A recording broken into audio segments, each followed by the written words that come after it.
What up? Ronnie, what's good, yo?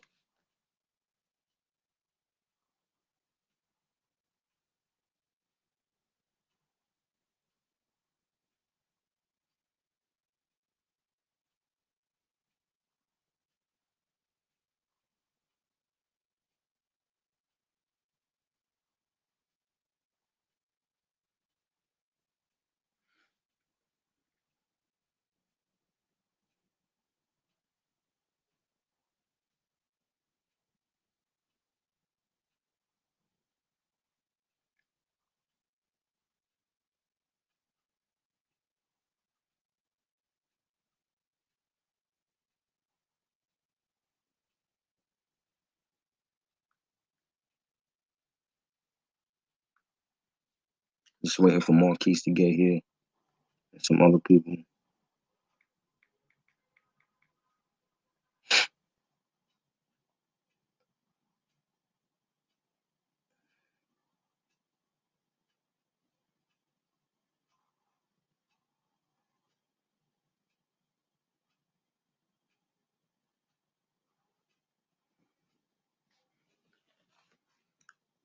What I think about the decision, I mean, we already talked about that last night. I just feel like, it's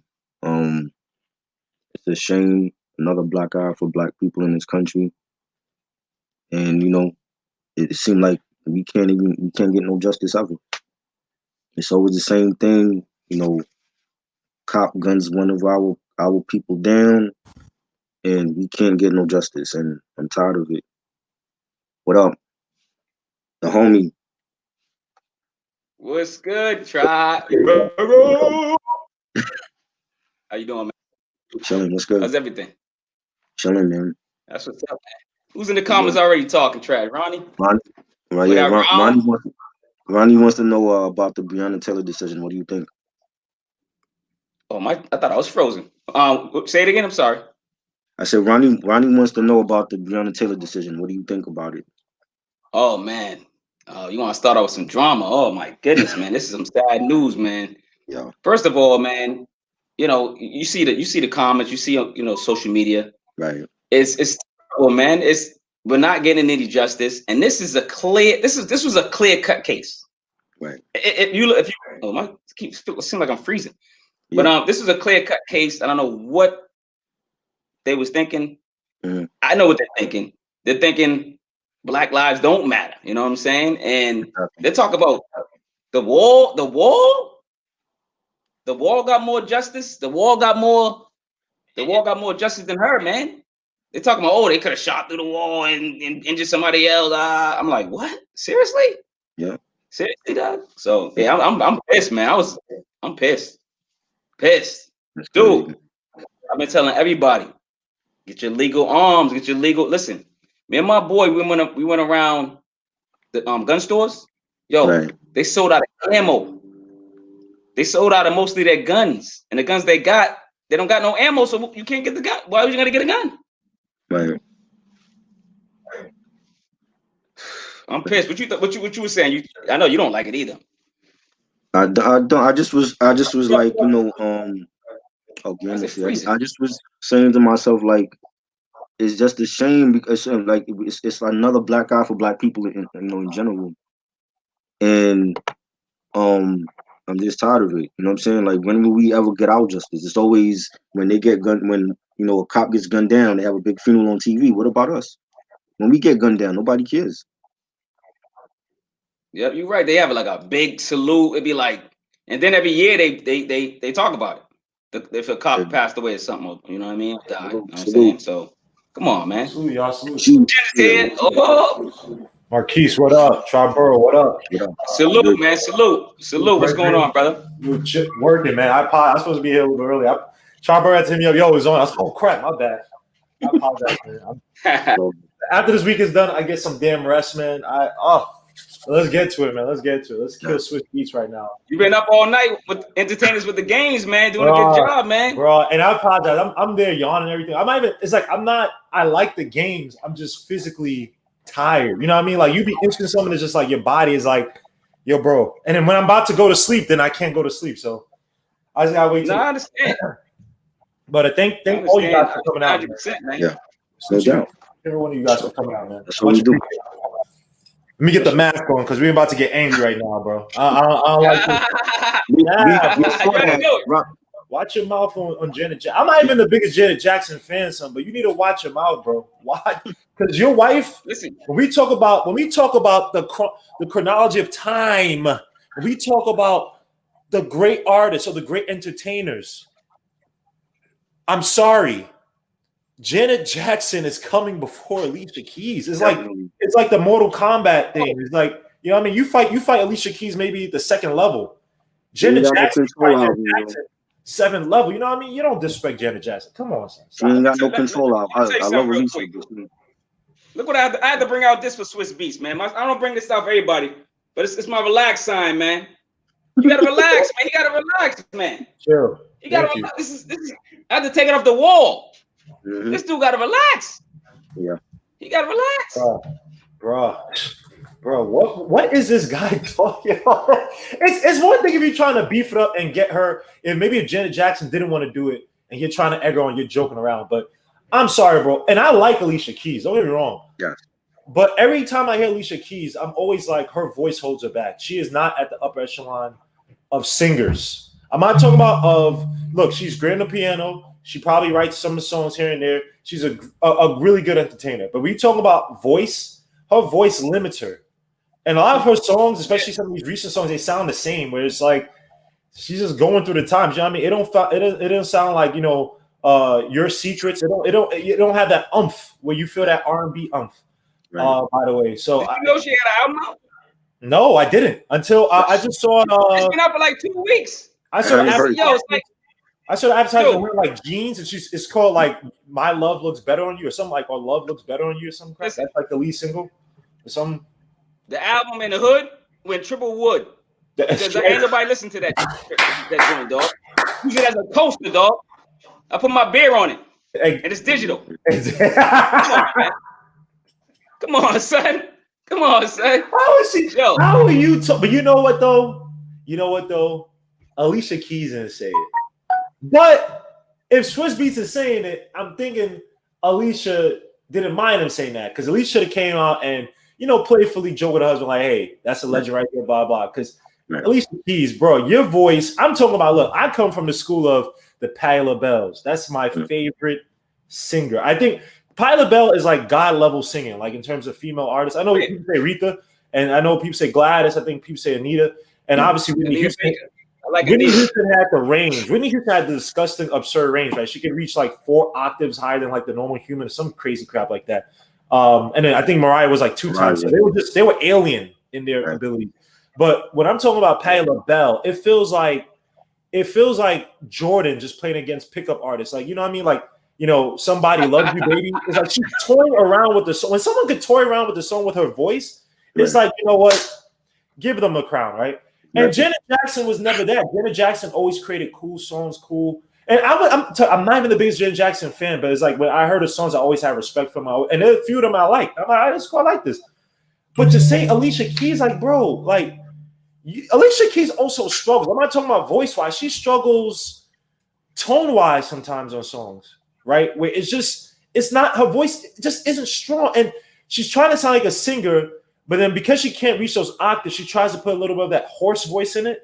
You know what I mean? And it's like she's struggling as to trying to find her tone, her range in a song sometimes. You know what I mean? And sometimes she overwrites songs. And I'm like, bro, your wife ain't in that arena. Janet Jackson is not in the arena of Patti LaBelle, but she definitely comes before. I mean, she comes before Alicia does. Alicia is right. So sorry, my bad, Tri, bro. I know you just saying right. My bad. No. It's all good. This is what I wanted, because like I said, like chest, man.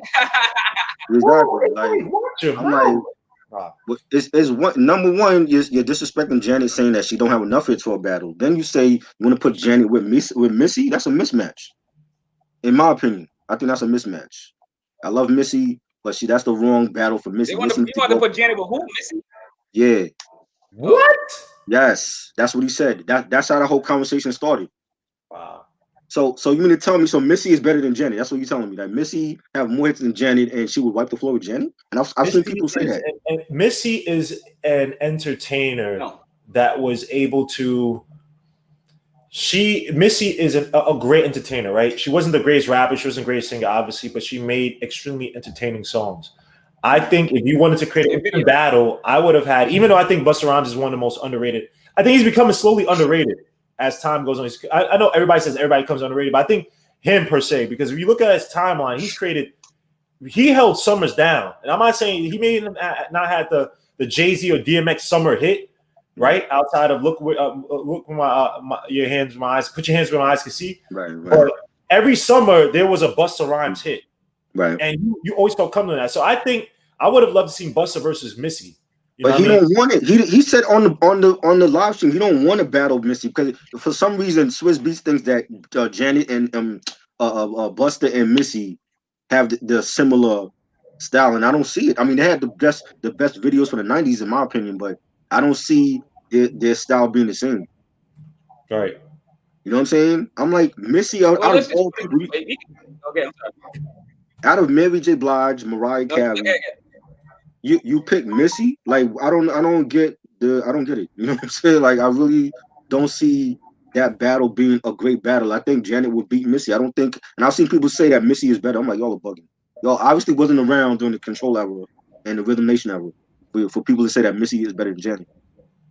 You know what I'm saying? So and then it's like, and then he says, oh, Janet don't have enough hits for a battle.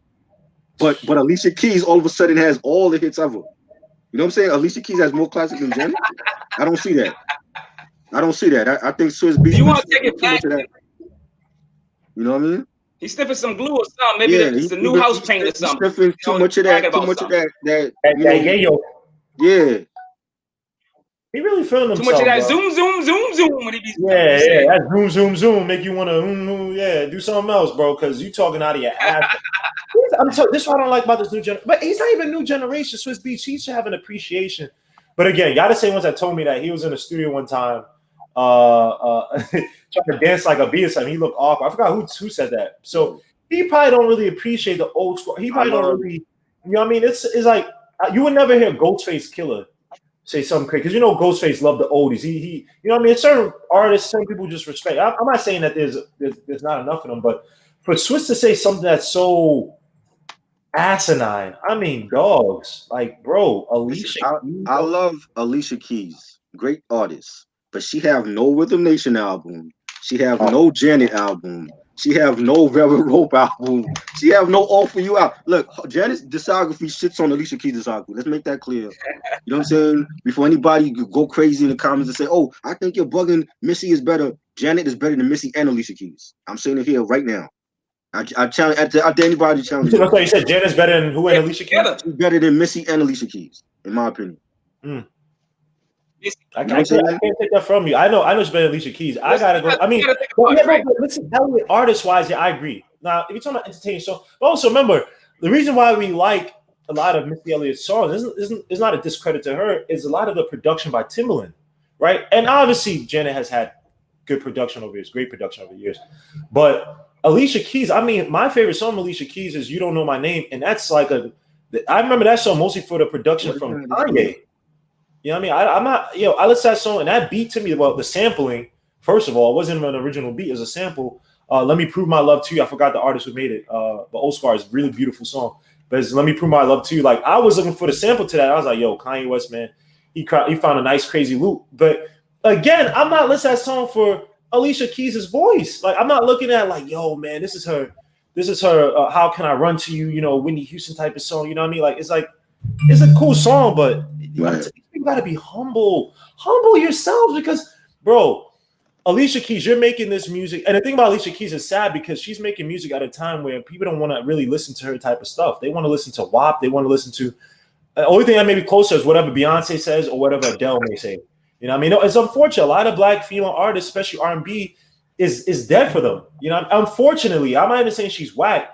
So for her to say that, I mean, Alicia Keys, again, I heard the song Love Looks Better on You. It sounded like some other Alicia Keys songs I've heard before. It doesn't sound exactly.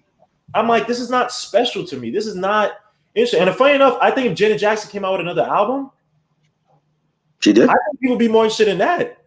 Oh yeah, if she. Definitely. Well, you got let's go backtrack, man. You got to think about Janet. You got to put some respect on her name. She's a dancer, a singer, a producer, an actor. She played Penny in Good Time. She got movies galore that she was dope in. You know what I'm saying?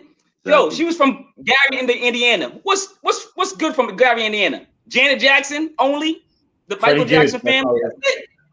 You know what I'm saying? Like she came out of this small town, and she, you know what I mean? And they created that. They created Janet and the Michael, and you know what I mean? Come on, dog. Come on. Put some respect on her name, man. Yeah, it's disgusting, man. I just get mad. It's like, but you know what? One thing, and this conspiracy land, Swizz Beatz is part of them people. I think now. You know what I mean? And the fact that if you could do anything to sully the Jackson name, I think some people would take. I know it sounds far-fetched, but I'm thinking about it. He's done this twice. He's done it twice though. So what is it's a pattern now. So what is it? Wait, did he get rejected by Janet? I feel like there's a way you have to, if you come in the industry, one of the ways you could kind of get ahead with them people is if you put down the Jackson name. The Jackson name has been put through the mud. They came out with that fake documentary that was so disproven about Michael Jackson touching kids and that stuff. It was done by Oprah. So we do it ourselves. We will take that dollar, we'll take that advancement to get ahead, to destroy our own. And it's sad because a guy like Michael Jackson, people don't even remember Michael Jackson. Not say people don't remember for songs. I take it back. Enough people do. That's why they destroyed that stupid fake documentary. But the newer generations are becoming, they know about Michael Jackson's songs more so or Michael Jackson's name because of these scandals versus his great music. And I think that Janet Jackson, anytime you come from royalty, and let's be honest, outside of Michael, the most successful Jackson outside of Michael Jackson is Janet Jackson. So she is, if you're talking about the king of pop, you can say she is the queen of pop in that royalty mode in terms of what she represented. I know people may say this and that, fair enough. But for the fact she came from royalty and she wasn't a bum, her brothers were musically wise, whatever, compared to her. You can call them bums if you want to. I would never do it. I'm not going to do that. You can say, oh, they weren't. Think about how hard it is for a woman to come out of a male-dominated family group and be the second best. Exactly. And that's just she was the youngest. She was the youngest dude. So she's on Michael level. She was already under the gun. They already had on Michael level. She's right there. Michael and her on the same level. That's all I'm concerned. Yeah. And you could say that. Well, Michael just had the backing to push him because he was the cute kid from the Jackson 5s, and he was the one that can market the most. If Janet Jackson, I wonder if Michael Jackson didn't exist and Janet Jackson was pushed, you know what I mean, we would probably be talking about her in the same vein as Beyonce in terms of that fandom, that psychotic fandom. I don't think she's had big fandom. No, I take it back. She had a big fandom because dudes just I want to get on stage with Janet Jackson and have her lap dance and stuff. But that's more of just like, damn, she's so bad. But Beyonce has that psychotic, like, cult following. And I think that Janet, because again, back in the day, girls were not marketed like that to be the strong figure. They're supposed to be like feminine, whatever. And when she came with Rhythm Nation or stuff, it's like, oh, what the hell is this? You know what I mean? So yeah, go ahead, my bad. I'm saying that the fandom was there before social media. It was there, but people coming up that don't know Janet like that, they're gonna gravitate more to Beyonce. But the fandom, like the same fandom Beyonce had, Janet had a long time ago. I've seen it. People, you go to a Jackson concert, whether it was the Jackson 5, Michael Jackson, Janet, people in the front row crying their eyes out. They passing out. Just from Michael standing on the stage, just from Janet doing the same thing. I don't think it's like that with Beyonce. Anybody passing out at her concerts? They probably have it. You probably have it choreographed for people to like. Like this, I don't care what no one says. People might say I'm a hater or whatever, but a lot of the fame and stuff. I mean, you could now fix around Twitter and all this other crap, and you can pull all this fuzziness, you know what I mean, with a lot of stuff, bro. And I'm looking at it, I'm just like, nah. Like a lot of these Twitter, you know, you have these many followers, a lot of these fake bots and all this other stuff, and it's just, you know what I mean? You could there are a lot of machinations you can pull nowadays. And I just think it's a little corny. Where this guy is, and then you look at their album sales, and it's always, you know, Jay-Z had to do all that stuff with the what was it, the new Samsung phone or whatever, to get the number of sales up to get it to 1 million, so you look platinum and all this stuff. Because if it showed the real sales, it would have shown that he ain't even probably gonna go gold. Exactly. But Magna, it was one of his worst albums to me. I hate it. I really haven't liked much. I mean, I like 444 it was cool as whatever, but the last album I really liked was Black Album. That was like the last Jay-Z album. I was like, it seemed like he put effort into this. The Black Album, I love that album. Classic. You like 444? I like the 444. I like 444. I just felt like, to me, honestly, I felt like 444. Again, I've said this all the time. I heard this with Nas. Jay-Z is obsessed with Nas. I don't care who knows this. I heard that with Nas with Life is Good. And then he wants to come out, be woke, and he talk about, yeah, my mom is gay too. And it's like, all right, you just doing this to like get the woke crowd and get these, you know, these white trust fund hipsters to like rock with you. Oh man, Jay-Z's mom is gay, intersectionality. It's like, man, get the F out of this crap, dude. Like, you trying to be grown now. And I heard this from Nas. I heard this from Nas in 2012 with Life is Good. He got no acclaim for it. In terms of it should have gotten bigger acclaim for it, because I thought that was a good album. And Reg, what up? You copy now? So whatever. Salute to Reg. What up, Reg? I know he's at work and shit. I would have loved for Reg to jump in on this because he had a lot to say about it. Yo, what up, Reg? I didn't like Magna Carta. That was the bad. What about Jay-Z's last album, Jay Electronica? Because that was Jay-Z's album. I did not like it. Hell no. I run it back. I think at first I was just so excited to hear Jay Electronica album, and that was definitely a Jay-Z vehicle. And then you go back and listen to it, and I'm like, I made Jay Electronica. I still have friends who hit me up. Yo, bro, it's been 10 years, bro. Because I was on campus. 2008 was my junior or senior. I can't remember which one. This was my junior year, or part of my junior year. And I was putting out What the F is a Jay Electronica mixtape. And not like just putting people on it. I was hyping this dude like, yo, this is the next. And he's not even a dude from New York. He's from New Orleans, whatever. I was like, yo, this dude, son, this is that dude right here. I was putting up. And every year, people was like, yo, where's that album coming out? Yo, where's the album coming? I'm like, come on. And it got to 10 years. When you finally put it out, people like, oh, congrats. I was like, all right, leave me alone. And then I didn't want to say anything. I was like, yo, this is. When I heard it back, I was like, nah, this is a little underwhelming. Knowing that what Jay Electronica could do. So Jay-Z's trying to ride on the woke. Again, Jay-Z, this is the most truest thing Jay-Z ever said. I'm a businessman. I'm not a businessman. He is an entity unto himself. So whatever he can do I'm telling you, if tomorrow comes, right, that where we are no longer talking about Breonna Taylor or this person dying or whatever, and all the so-called BLM, the woke, all that stuff disappears, and it's all about getting money and getting fly and getting rich and all that stuff we did in the 90s and 2000s, Jay-Z will be right back on that train. So he's going to ride with whichever artist puts him on that path. So to me, when I heard the Jay Electronica album, it sounded like a forced album. It sounded like Jay Electronica was like, yo, you've been on this label for how long? You have not put in an album.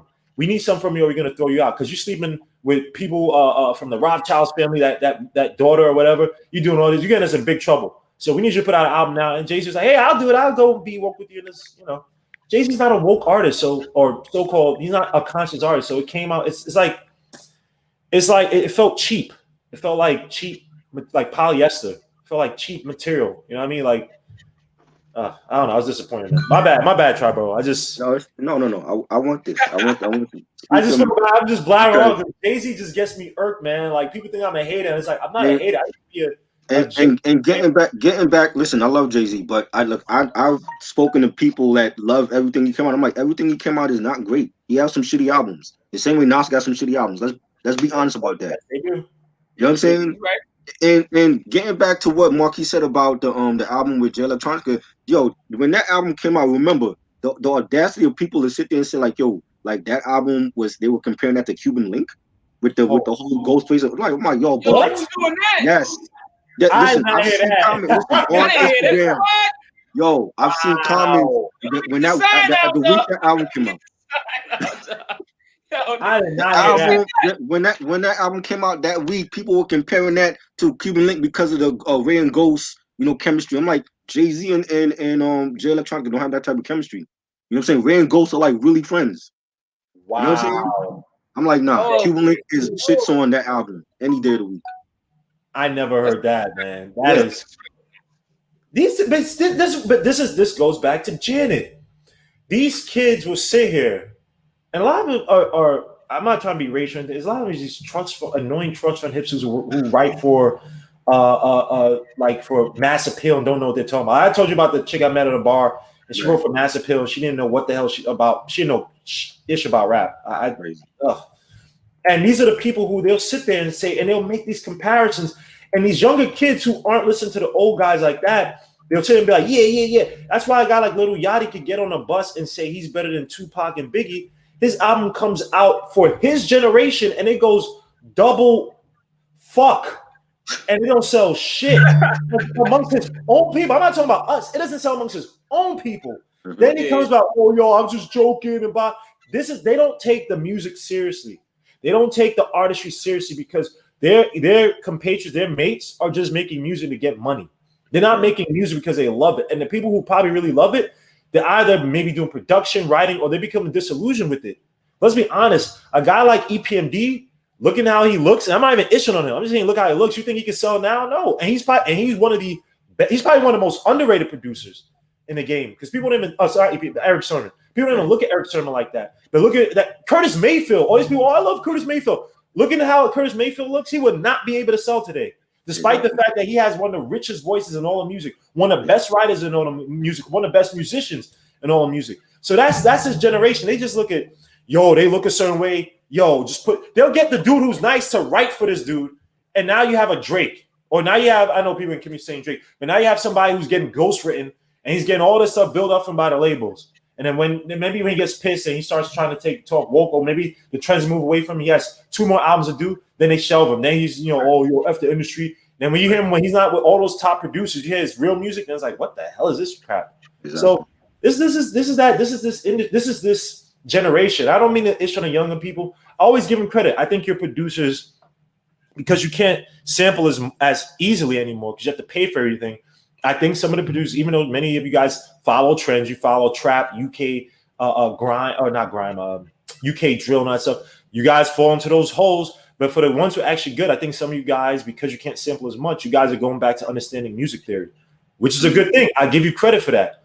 But you young kids, when you guys actually sit down and stop trying to be so cocky and make it generation versus generation, like, oh, my generation, it's all right. Listen to this music and sit and tell me it's not good. You see them on YouTube. They have these channels where these younger crowds and they sit there with their dad and they're listening to Cool G rap and all this. It's like, yo, that was mad nice. And the father's just like, yeah, son, I told you. Like, I told you this is nice. Like, he's like, yo, this is mad deep. I saw a kid basically like, he's like, Cool G rap's my favorite rapper. And this dude is 20, something like that. He's like, and he's not playing Road to Riches. It was On the Run. I think it was the original one or the radio. I can't remember which one it was, or the album one. But he was playing, he's like, yo, son, he was just wild out to the most simplest things Cool G rap and say. I'm like, yo, bro, if this guy listens to Fast Life with Cool G rap and knowledge, he's gonna freaking self-destruct. So these younger kids, they're purposely not being told or allowed to listen to it because I think it sounds conspiracy when I'm saying this, but I think that when you allow younger kids to go back and see what the previous generations did, they can take what those previous generations did and then improve upon it, right? And they also the mastery in with which you do something, it also might apply to other parts of your life. Okay, I may never be a rapper, but I like the way that this rapper puts stuff together. Okay, now he's teaching me about 5% of this. He's teaching me about Christianity. He's teaching me about this, blah, blah. All right, so damn, I gotta research stuff. I gotta really research stuff. Okay, now I'm in high school. Oh, I like chemistry, and I want to be a chemist. I want to be a physicist, but I gotta really research this stuff to actually blah, blah. And I just have that in my, I don't know how to draw it together. But I feel because rap music is so powerful, and I'm not saying everything has to be positive. I don't want to hear positive music 100% of the time. I'll blow my brains out listening to positive all the time. I need a mix, right? But I was also of the mind I can take art for what it is. So I'm not going to go out and shoot people just got here, Ghost and Raekwon talking about 260. But I think that when you have a mastery in music, it gets people who it's geared towards, Black people from the hood, to do better for themselves. And I think that they want to keep that type of music. Because again, every time that type of music comes out, it starts to become more conscious. Every flow of music that you saw before was controlled by the industry always slowly became conscious. Whether it was in the 80s, slowly became conscious. 90s with Public Enemy became conscious.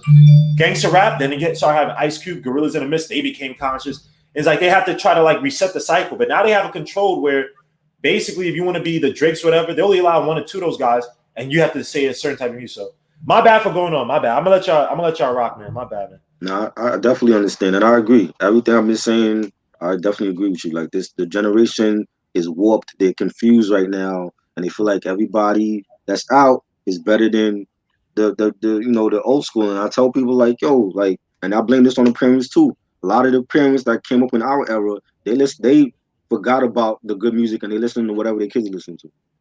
So like a domino effect, and it keeps going and going. Ooh, that is an excellent. The fact, like, yo, bro, I have a bunch of friends and cousins. Like, we're all in one chat, and it's embarrassing to hear that. And they're all of us in our 30s, right? So, but it's embarrassing to hear them. They'll sit there and say, "Yo, Nas is my favorite artist," blah blah. But they'll never, when Nas comes out with something new, I never hear them talking about. But they'll talk about this little something or this young something, and they come and this young or little something is coming out with straight garbaggio to the fullest, and they're like, "Yo, this is the." And it's like y'all just doing this to keep up with these young kids, like, right. Bro, like who, like what, why? Like I mean, I'm not say you shouldn't like it, but it's like, did y'all ever really have a liking to music? To like, you know what I mean? Like, what is? I don't know. I just find it rather disgusting, man. It's just, these guys are weirdos, man. People are just weirdos. They just go whatever's happening. So if you have a new rapper who's just coming out and he's just farting on songs and it's popular because people in the industry just made it popular, then that's what people are gonna be saying is hot. Now people are gonna sit there and make excuses for why little this and little that is hot, and then when that little this and little that doesn't want to work, go to those parties and sit on certain people's laps anymore. You know what I'm saying? And he can't have the top producers working because the labels take that away from him. And they're still making music. Are you gonna call them whack now because they don't have that producer to make their beat that beat hot, whatever? You know what I mean? It's just a lot of people are just corny. a lot of people are just weirdos. Like when it comes to music, they're like, nah. They'll sit there and argue. It's like, put it like this: if you just sat there and say, "Yo, look, I don't really care about how deep the music. I just like something that just makes my head rock, whatever." Fair enough. We'll never argue with you. But don't say and tell me Alicia Keys. I'm not even talking about these little sums. You talking about Alicia Keys better than Janet Jackson, bro? No. Never. Why? Swizz Beatz, you're in your 40. You're at least 40 something. Bro, come on. Never. And I tagged him in it, so I made sure he saw the post. You know what I'm saying? I want him to see it. Like, bro, you bugging. Your wife was good, but she ain't Janet. I want to ask you, like, when was the first time y'all like listened to Janet Jackson? Like, when did she come into your lives? The first time. It probably had to be like, you want to go first? No, go ahead. Oh, it probably was, I think I followed her through her whole career. I did follow the first album, and the second album, but I didn't think it was elaborate until she met Jimmy Jam and Terry Lewis with the exceptional beats, exceptional production, and since Control, she had me wrapped around her finger. You know what I mean? I had a crush on her, on Good Times with the Penny. You know what I'm saying? Listen, she's a MILF for me because she's older than me. You know what I mean? She's like 5-6 years older than me. So I was always intrigued by first her acting, of course, and then her cuteness. And then when she started to sing and rap, I was like, she got talent. And then she was dancing, and then she's acting. I'm like, every year I just got more and more attracted to her. And then she was the first Jackson to rebel. She was the first Jackson to get married, to run away from her family, to do a lot of things that, everybody else was scared of. You know what I'm saying? They were scared of that Joe Jackson. You know what I'm saying? They were scared of that belt. You know what I'm saying? Or whatever he was using. You know what I'm saying? Fair, whatever he was using. But I loved Janet from the beginning, man. I was always a fan. I think Janet Jackson, I'm trying to remember. I remember Rhythm Nation because I used to go to this after school, and it was ran by these black teachers that always play black R&B and music, positive stuff. They'll play, Soul to Soul. They'll play Whitney Houston, and I want to say either Rhythm Nation may have been the first time, or Rhythm Nation, or That's the Way Love Goes. I can't remember, but it was one of those two. It may have been That's the Way Love Goes because I was always like, I always would confuse her. I don't know. It's just like back in the 90s, always had like these cool, what is it, like the Quiet Stormish, cool, jazzy type of like smooth, like songs. And it's like I just remember Janet Jackson's like, yo, who the hell is this woman? And then I was like, oh, that's Janet Jackson's sister. I was like, oh, he has a sister. You know, I was what, like 5? I don't know how old, like 5, 6, whatever. So I'm just like, yeah, he had a sister. He had a sister back then. I was like, oh crap. And then when I truly saw her, because I either had the VHS for this or no, I didn't have the VHS. I'm lying. My bad. I had the VHS for I had the VHS for one of Michael Jackson's albums where it just showed the production and stuff. But I was like, she really showed to me when was the Scream with her and Michael Jackson? Yes, Scream, they did the single. Yeah, that was dope. I love that. When I saw that video, I was like, the video that was like a Busta Rhymes video, Missy video. Yeah, yeah, like what's this guy? William, who's it? X. Was that Mike? Not Little X. Who's the one who did Hype Williams? Hype Williams, thank you. Hype Williams, yeah. That was Hype Williams' video, right? I believe it was. I think it was. Look it up real quick. When you start liking Janet, try, bro. Was you on from the beginning? Because she had Janet Jackson, 1982. Nah, I came in on the Control. I came in on the Control album. Like when I saw Control, and you know, I looked at the video, and I was still little. I was like maybe 5, 6 years old, and I liked it. And then they said that she was Michael Jackson's brother. I'm like Michael Jackson's sister. I'm like, oh, Thriller, because I came in on the Thriller part. Before then I didn't know nothing about Michael. And I have to go back and listen to Jackson 5 stuff, but I came in on the Thriller era, and then when I saw the video for Control and What Have You Done For Me Lately, and I just fell in love with the music, and then I remember buying the album. I still got it, still got the vinyl. You know what I'm saying? And, you know what I mean? And that's like one of my favorite albums ever. And I just became a fan of hers, and then like watching her on Good Time as Penny. And seeing her in like I went to see the Nutty Professor when she was in that, and Poetic Justice went to see that, and man, she's a legend, man. Like every album. Can't bypass Different Strokes. When she was on Different Strokes, right. I was jealous that she was Willis's girlfriend. That's right. I forgot about that. She was played the girlfriend for Willis. You know what I mean? And just seeing her, Why Did I Get Married? I saw that movie. Yep. The Tyler Perry joint, and every album she got better. Rhythm Nation and the Janet album, the Velvet Rope, every album she kept, excelling and changing the game. And I'm like, I don't see that with Alicia Keys. Alicia Keys is a good artist, but I don't see her, changing the game like that, especially now with R&B sounds now. I think she do. I think Songs in the Mind, that's a classic. I think Songs in the Mind is a classic album. Yeah, I think that's a great album. A minor, whatever, something like that. I don't know, man. Which one was the one that had Your Secrets? Which one was that? Was that the first album? Your Secret? I don't even remember that song. Your Secret. I don't remember the song, no. Oh, yeah, I remember that song. She's good with like the slow songs, Legion. She's good with those slow songs, Alicia Keys. Like, should we do those melodies? Hold up. We got Jazz here. That was First Lady. Salute to Jazz, bro. I wanted Jazz to come on here, especially for this topic. You know what I'm saying? Because I think we needed a woman's perspective on this whole situation with Swizz Beatz and Janet Jackson. So salute to Jazz. I've always liked the content. My nemesis was good, What's going on? What's going on? How y'all doing? I'm coming in late, so it's all good. It's all good. But what you think about this whole Swizz Beatz and Janet? Janet don't have enough hits for a versus battle, and she, like Missy would beat her. I've seen people saying that Missy would beat Janet in a battle, and I don't see it. Personally, the only thing I saw with Swizz Beatz was saying that she did not. That wasn't a good matchup, and it's not. It's not a good matchup. They should never even been an together. You know, every time you shop on Amazon, you're helping someone. To be able to have any collaboration at all. That wasn't a good matchup at all. Come on, Missy and Janet. It doesn't even matter that they came up in the same era. But I do also believe that there's nobody that can really go up against Janet. But then also, you also want to think, like, are we only taking up for her because of the legendariness of history? Because of who she is and the fact that she's Michael Jackson's sister? Is that really the reason why? Because really, how many hits do Janet have? Janet have a lot of hits. Like Grandma, she's a why you legend. looking at me like that, Grandma? Why are you looking at me? I was saying Jenna has She have hits. Like she's a legend. My favorite artist like that, but Jenna She's definitely my favorite artist as well. I definitely love her. Trust me. Let me be clear. I'm a big Janet fan. She cold. She cold. No, I'm saying she's not one of my favorite artists. Like she's not up there in terms of sings for me, but I think she has hits. Yes, she can't sing. Come on, this South Troy.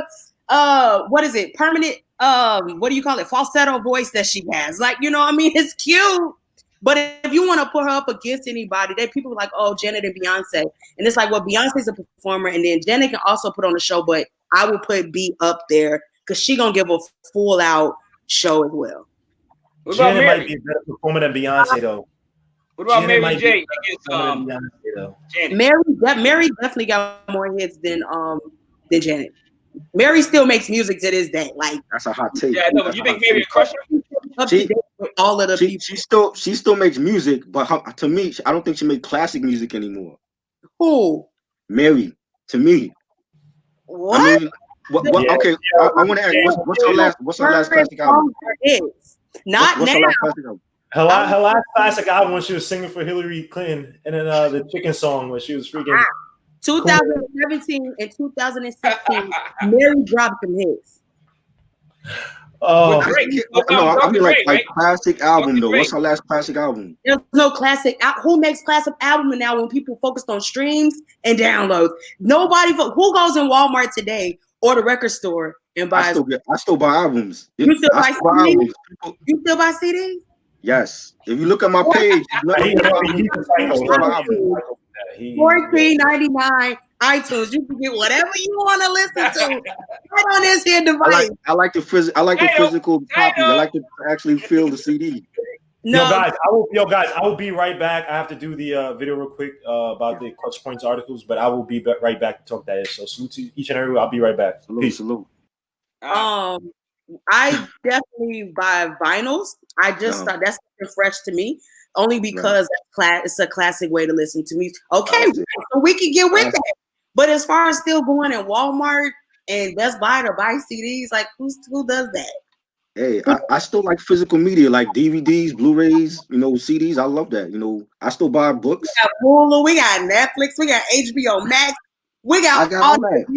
I have some. I don't want to say that on. We got some jailbreaking going on. Like what? I do that. I got all that. Trust me. Fire Stick. I do all that. You buy a one of a kind movie. I try to get one for Guillermo. He don't want it though. I try to break one for him. He don't want it. Like Boys in the Hood or something. Like if you want to buy something classical, then yeah, you go ahead and spend that money for that. But nah.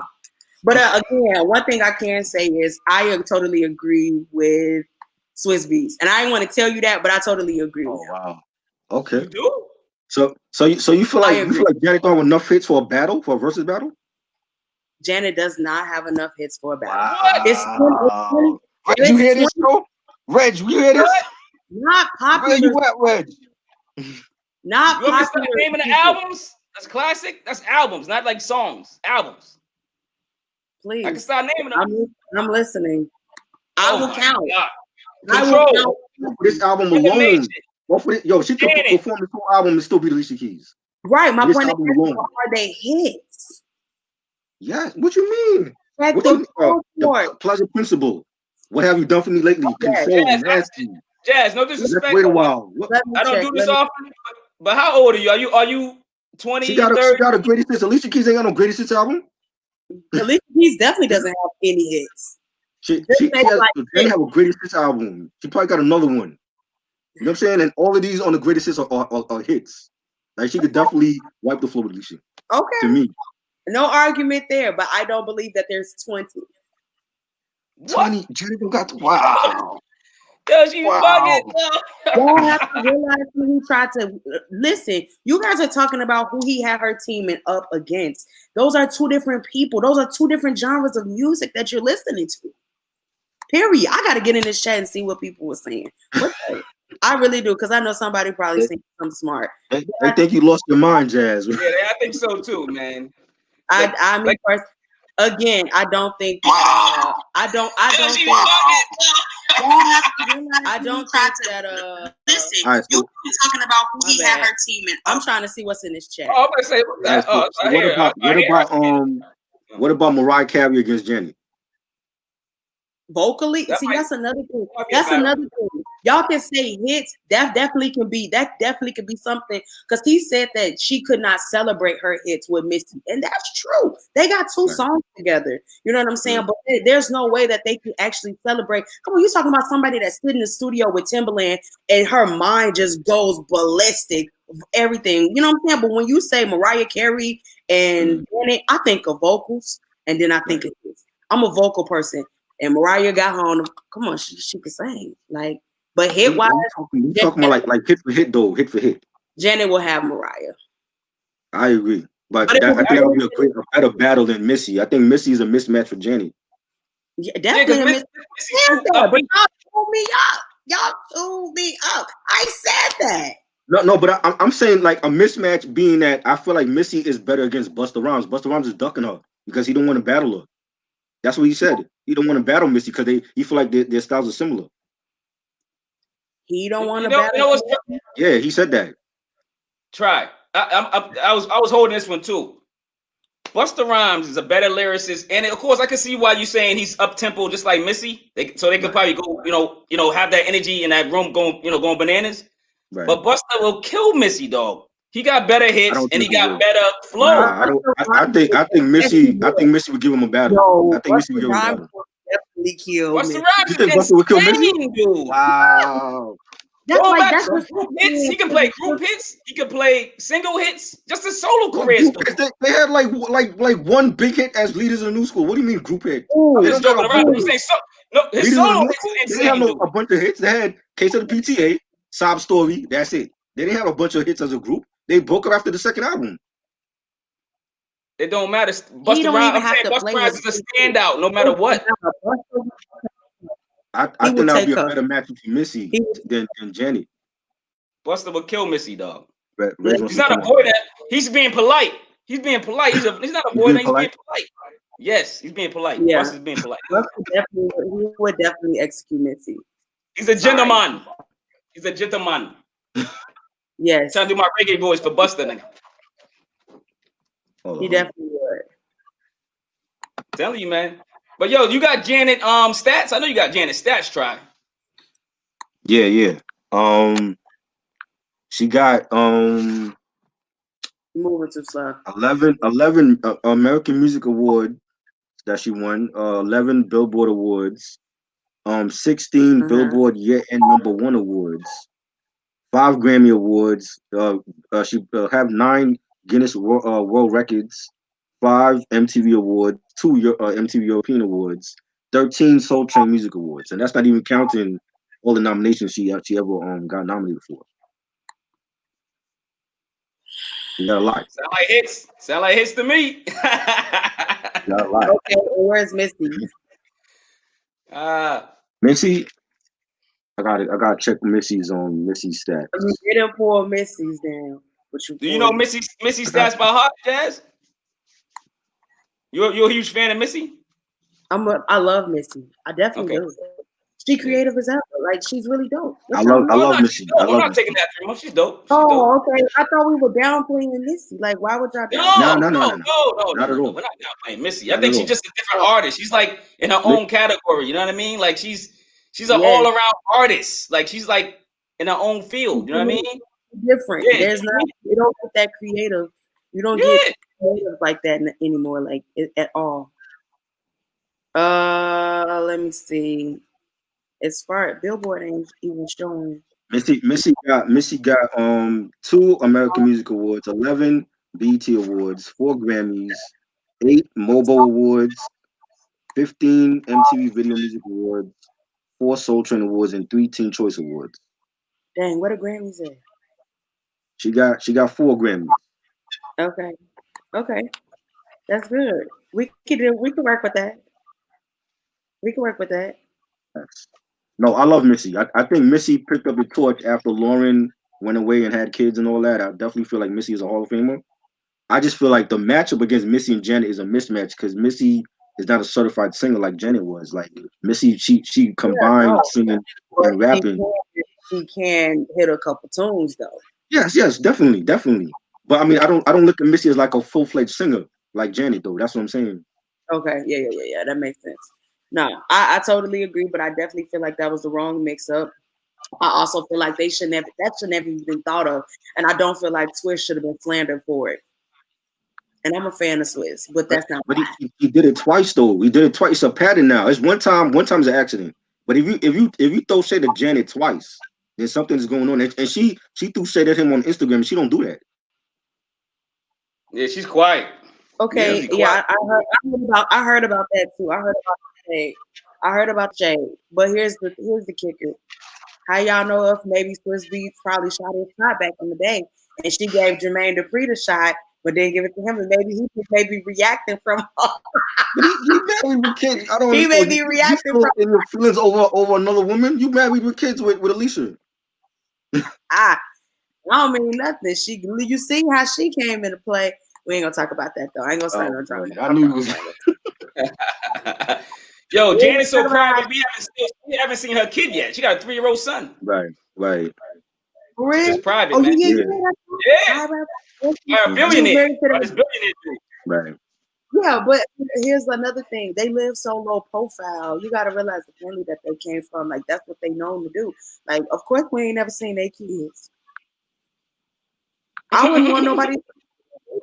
I wouldn't want nobody to see my kids. That's the society thing where people feel like, oh, we just gotta see your kids. Like we gonna be able to touch kids or something. Yeah, no. But I don't. Dang. Salute, Reg. What up? This is Reg. We do a podcast together. What's up? What's up? What's going on? How you doing? Yeah, I honestly feel like that's down the drain. That shouldn't have even been a talk, to be honest. Not from you. I mean, like that shouldn't have been nothing that blew up out of proportion. That was just. I really need a freelancer? Go to Fiverr.com and find one in seconds. Or don't go to Fiverr. Waste your time searching for freelancers. Somebody's phone. And pretending that anger management. Out of my way, Janice. What stuff is that?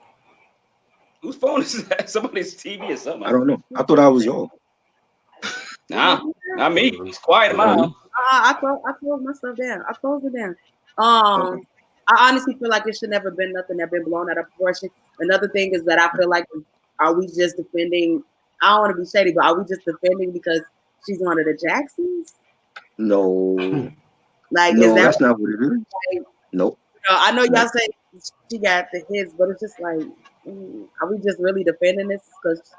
I love Alicia. Alicia Keys is a great singer. She have hits. But I just feel like Swizz is acting like Alicia Keys is like the best of all time. Like she got all these classic albums over Janet. I'm like, what y'all talking about? Like y'all forgot the hits that Janet got. You know what I'm saying? Yeah, I was clowning Janet Jackson when Bobby Brown wrote the book. When he kicked her out at the hotel. Like, if you got a clown moment, I'm gonna laugh at it. You know what I'm saying? I'm gonna laugh at Janet. But guess what? Janet's dope, though. Like, you can't, her hits are dope. She got to keep the whole hotel. But that was funny. You can't take that from her. She go, that's true. But as far as battle wise, who y'all gonna put up against? Let's settle that right now, and then I'm gonna be out. Who would y'all put her against? Against Janet? Yeah. I say Mariah. Mariah, okay. yeah. Mariah. Yes. Okay. Okay, well, if that's the case, I know this is way off topic, but I'm gonna just throw this out there. Mm-hmm. If Charlie Wilson and Ronald Isley did a battle, that would be equal, right? Then hell no. No? Yes. That sounds dope. I mean, who is this? Who is he? What No, that sounds dope. They both got so Charlie would mop the floor with Ron though. He definitely whoa. Maybe Charlie because watch this. Ma. You about to call the expert in, dog. Ma, would you go with Ronald Isley or Charlie Wilson? Charlie Wilson or Ronald Isley? Yo, Ron, you can't talk. Yo, Ron Isley, dog, the pimp, the goddamn player. Are you serious? Yo, Isley, man. Remember R. Kelly days with Ron Isley? We going with Ronald Isley, man. Come on, man. The classic OG has spoken. Okay, Ronald Isley it is.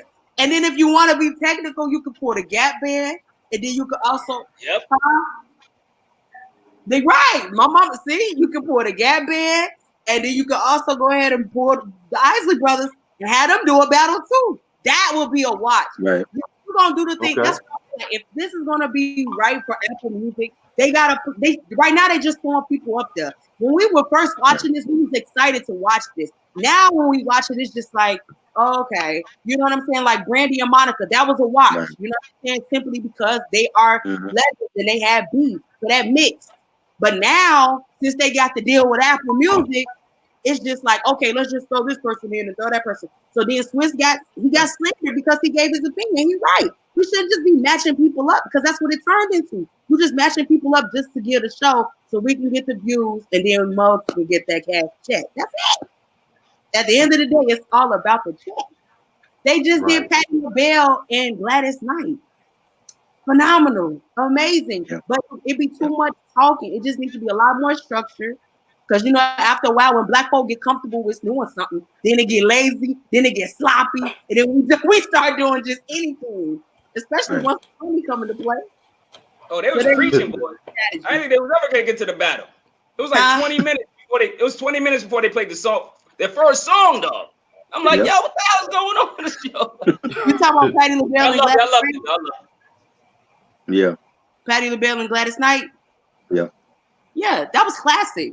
That was classic. That was a good moment. I had my grandmother call me like, what channel is Patti Lane Gladys? Girl, it's on the app. If you ain't got it, you're not going to get it and watch it. I'm sorry. You know, so it just needs to be a lot more strategy and structure that they need to do in order to execute it and give us a real show. Because think about it. This all started when quarantine started. So once quarantine let up, y'all already know they take this to the stage somewhere and they finna knock out whatever shows is on whatever. You know what I'm saying? Like they gonna take it to the next level. But who else they gonna get that? Ain't nobody else. Okay, I'm sorry, Eddie. I ain't gonna say nothing. I'm done. You good? Who would y'all put Smokey Robinson in bad with? Smokey? Yeah, Smokey. Ooh. He got that voice, man. Oh man, man. Smokey Cold. Stevie Wonder. And he's a writer. He wrote for a lot of people. So no, you gotta think about Motown. That's Motown. So you gotta stay in Motown. Stevie Wonder? Stevie is Motown. Maybe. But I don't think. No? Nah, I don't know. I'm trying to think. Stevie's an icon too. I don't think. Who? I said Stevie's an icon too, but he just don't got that voice though. That voice from Smokey's ill. Yeah, no, yeah, you ain't. That's hard. And the writing skills too. Smokey Robinson. Dang, that's hard. I've never thought about that. Smokey Robinson. Y'all gotta realize he wrote a lot of love songs too. Yeah. And he was a part of groups back then too. I don't know. I gotta think about that. That's good. All right, maybe like a female artist or something. Maybe like a female. Stop thinking. You probably thinking about men. What about somebody that's female that wrote a lot, sung good? Well, you already know they're gonna try to keep it at the same set. You know, they already gonna keep it at the same gender. Like they're not gonna.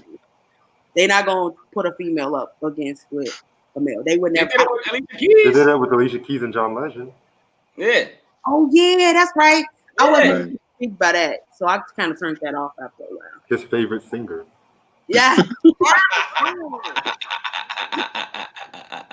Yeah. I never thought about Smokey. I wish I had my notebook. I wrote down all of it. It's in my podcast. On my podcast, I said all of like Jodeci. I said Jodeci. Who else? Oh, I know they finna do something with Tank, Genuine. No. Tank and Genuine.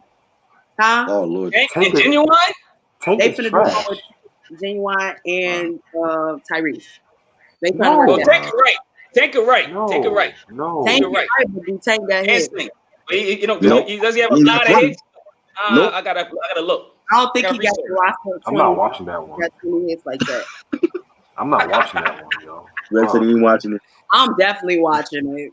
Red took the mask off for that. I'm not watching it. I'm definitely watching it. But y'all blessed up. Thank y'all for inviting me. Hopefully I can join you guys again. I gotta definitely. Promote your podcast, Jazz, before you leave. Oh, okay. I ain't nobody. You know, I'm a little small. But no, seriously, y'all can follow me on She's Jazzology on IG. That's SHESJAZZOLOGY. And you guys can also follow my podcast on all platforms at Who Gon Check Me. Period. That's just what it is. Yeah, follow me on that, or you can follow me on YouTube as well. Everything is She's Jazzology. Okay. Appreciate it. Thanks for coming through. Peace. You're always welcome. Appreciate it. Thank you. Let me know. I love to argue. Bye.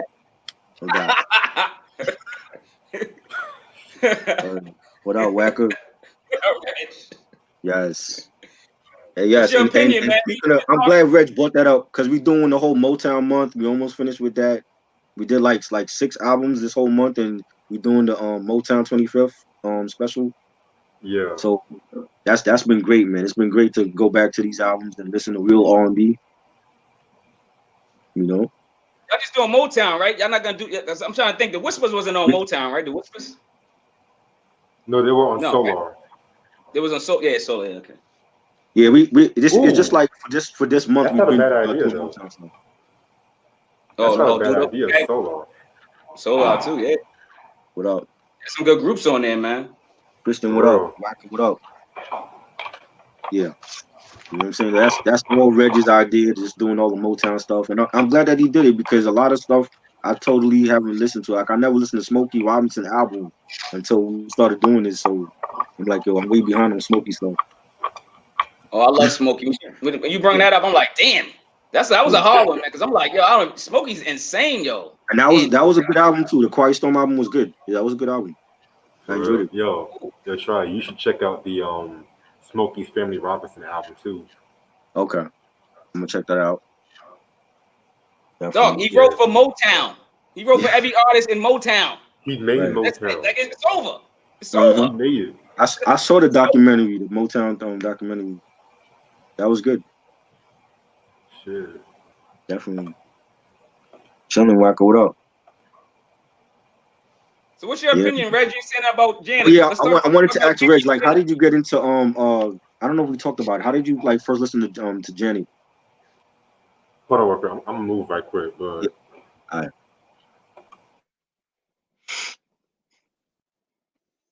You got more stats for Janet? Yeah, I was like, you told me about Janet. I'm like, I'm going in with her history, who she was on the show with. I'm like, I just remember when she was on Good Times and she got burnt by the iron. I remember. That's the episode I remember when she got burnt by the iron. Yo, dog, that looked real when she got burnt by the iron, dog. Yeah. You know what I'm saying? That was one of the episodes that like that you remember, you know what I'm saying? Yeah, definitely. You know what I mean? And yo, like she got like 13 Soul Train awards alone. You know what I'm saying? 16 Billboard year-end #1 awards. Alicia Keys ain't got that. I'm gonna tell you all that right now. Alicia Keys got hits, but of year-end, she ain't got no year-end hits. Janet got that. All right, so pretty much, I got into Janet Jackson from Good Times, but the first album I heard from her in full was a Rhythm Nation album and stuff like that. And it was just like, I always called it an equivalent. It influenced a lot of music. Like, I compare that a lot to Public Enemy's Favorite Black Planet and the fact that she was just an iconic figure. Like, a lot of people talk about Madonna, but to me, it was Janet all day, every day, and stuff like that. So, but Swizz Beatz, he was tripping with his statement. I'm sorry. Swizz Beatz was tripping on his statement. Facts.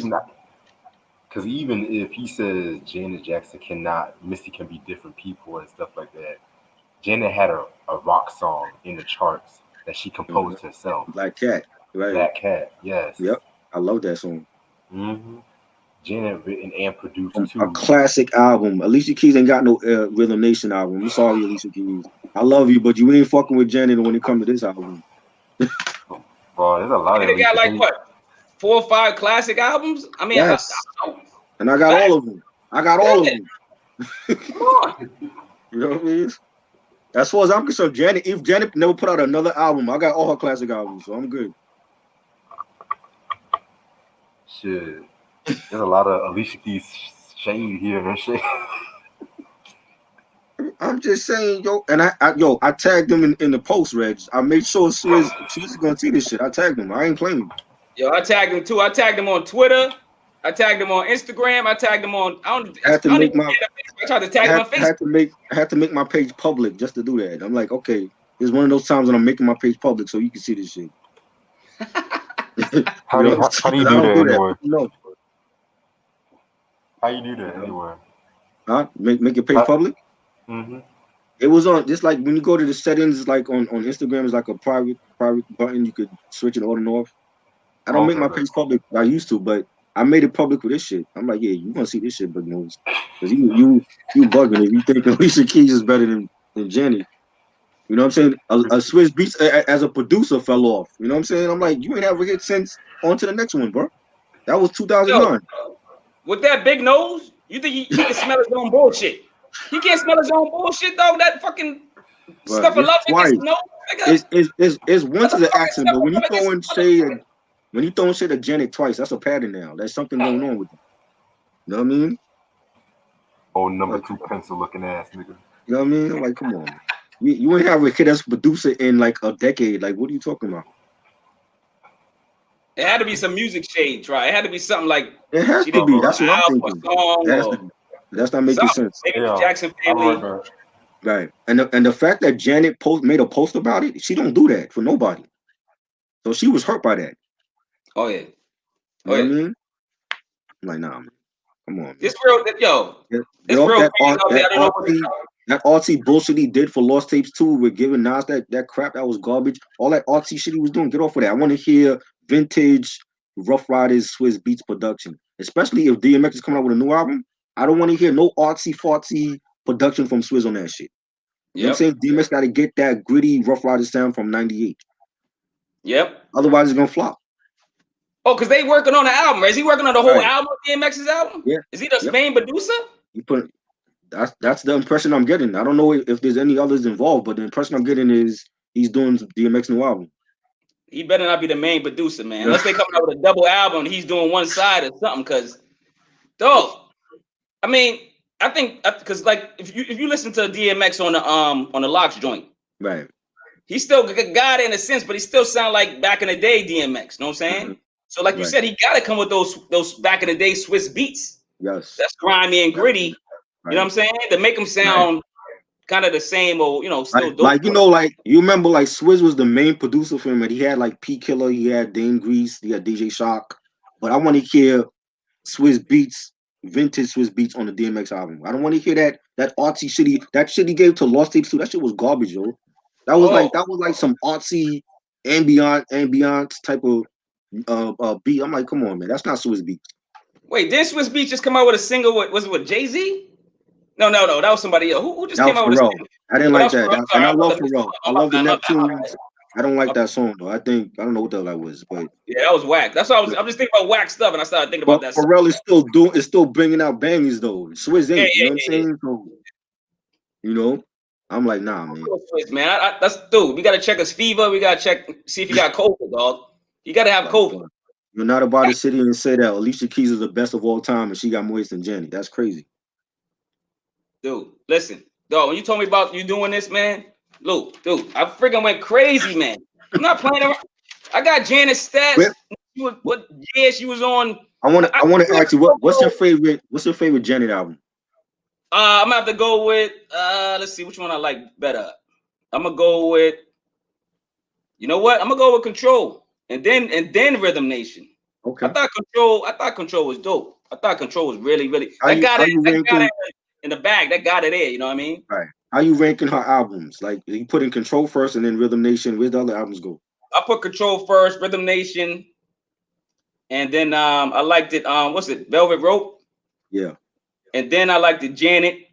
Mm-hmm. And let me see. There's another one. Where's the other one at? All for You. The other one at. I know there's another one. She got All For You. She got Demeter Joe. She got Discipline, Unbreakable. Was it Unbreakable? Huh? I'm trying to remember now. You got me guessing. No, because I thought I wrote it down. Maybe I missed I out. didn't care for the albums after All For You, but I know there's people that love those albums, but I didn't care for those personally. Yeah, she But got at I least think 4 that I love, like, that I can, like, if I put it on right now, I can sing them. You know what I'm saying? I can't sing, but you don't want that, dog. But you know what I'm saying? But I'll sing them joints, dog. Shower singing, dog. Shower. How y'all ranking like the Janet album? Like, what's your favorite like 5 or 3 Janet albums of all time? I want to ask the chat that. Yo, yeah. Spit y'all game out there, dude. Listen, man. I ain't playing, man. Like I was going bananas, man. When you said, I was like, yo, dog, they gonna learn about everything about Janet, dog. She was in the show A New Kind of Family in 1979. I don't even remember that. I gotta probably look that up. Never seen it. And I'm like, yo, when I was looking at all the research, I'm like, yo, what show was this? Because I don't remember her being on that show, but it was at the same time she was on, I think, Good Time. So like, everybody was watching that instead. So she must have been a little kid on that show too. You know what I'm saying? But come on, man. She got married like 18 times secretly. You know what I'm saying? Had a baby secretly at 50 years old. Like, oh, she's dope. She one of the best dancers on stage, one of the best artists, one of the best entertain. Anything you can think of, man. So Michael Jackson had the world in the headlock. Janet Jackson goes, "Oh yeah," and then freaking comes out and kills, and you know what I'm saying? Then puts the world in the headlock. Like, it's like, what? Right. Your sister's dope too. This whole, what the hell was going on in their genes? People was trying to get their blood, dude. Oh yeah. Who was trying to get Janet Jackson, Michael Jackson's blood? Right. Dog, come on, man. That's why I was so mad at Swizz, man. Like, dude, what are you talking about? You're disrespecting legends, icons, family, everything, though. You're disrespectful, dog. Crazy. You know what I'm saying? Like I said, his top 5 would be.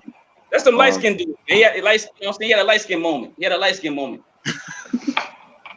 Wacker said his top 5 is Janet, Control, Rhythm Nation, Velvet Rope, and Dream Street. Okay, you got love for Dream Street. I don't hear a lot of people mention that one. Red, you like that one, right? Dream Street album? No. Hell no. You don't like that one? Hell no. Freezy, what's good, Freezy? Freezy, what name you got today, dog? Freezy down. Yo, Freezy's wanted by FBI, everybody, dog. Look at this. What name he got? Oh, he got On and On today. Oh. Yeah. Eric said Dream Street is underrated. So we got people that like Dream Street. I didn't care for it though. But that's good. I thought it was trash. You thought it was trash? What was the other one before that? Or that's the one after that? The one before that, the self-titled. Right. That one, those two I didn't really care for. But I know that was like before she hooked up with Jimmy Jam and Terry Lewis. Yo, what about the last album was what? Unbreakable? Yeah, did y'all mention that one? I didn't like that one. Red liked that one. I didn't care for that one. Red said you liked that. Okay, all right. I gotta listen to that again. I like the song she did with J. Cole. I like that one. The No Sleep. I like that. That's a hit. But I didn't like that. The album to me, it was like 10 years too late because she had like all that EDM stuff on there. I'm like, well, why didn't she hook up with like Calvin Harris and David Guetta when they were in their prime? And she could just come up with like a whole EDM album.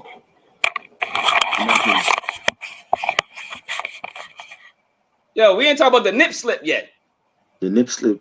We don't need to talk about. We're talking about her greatest moments. We talking about that was a good moment, man. That was one of the greatest moments, dog. Come on, man.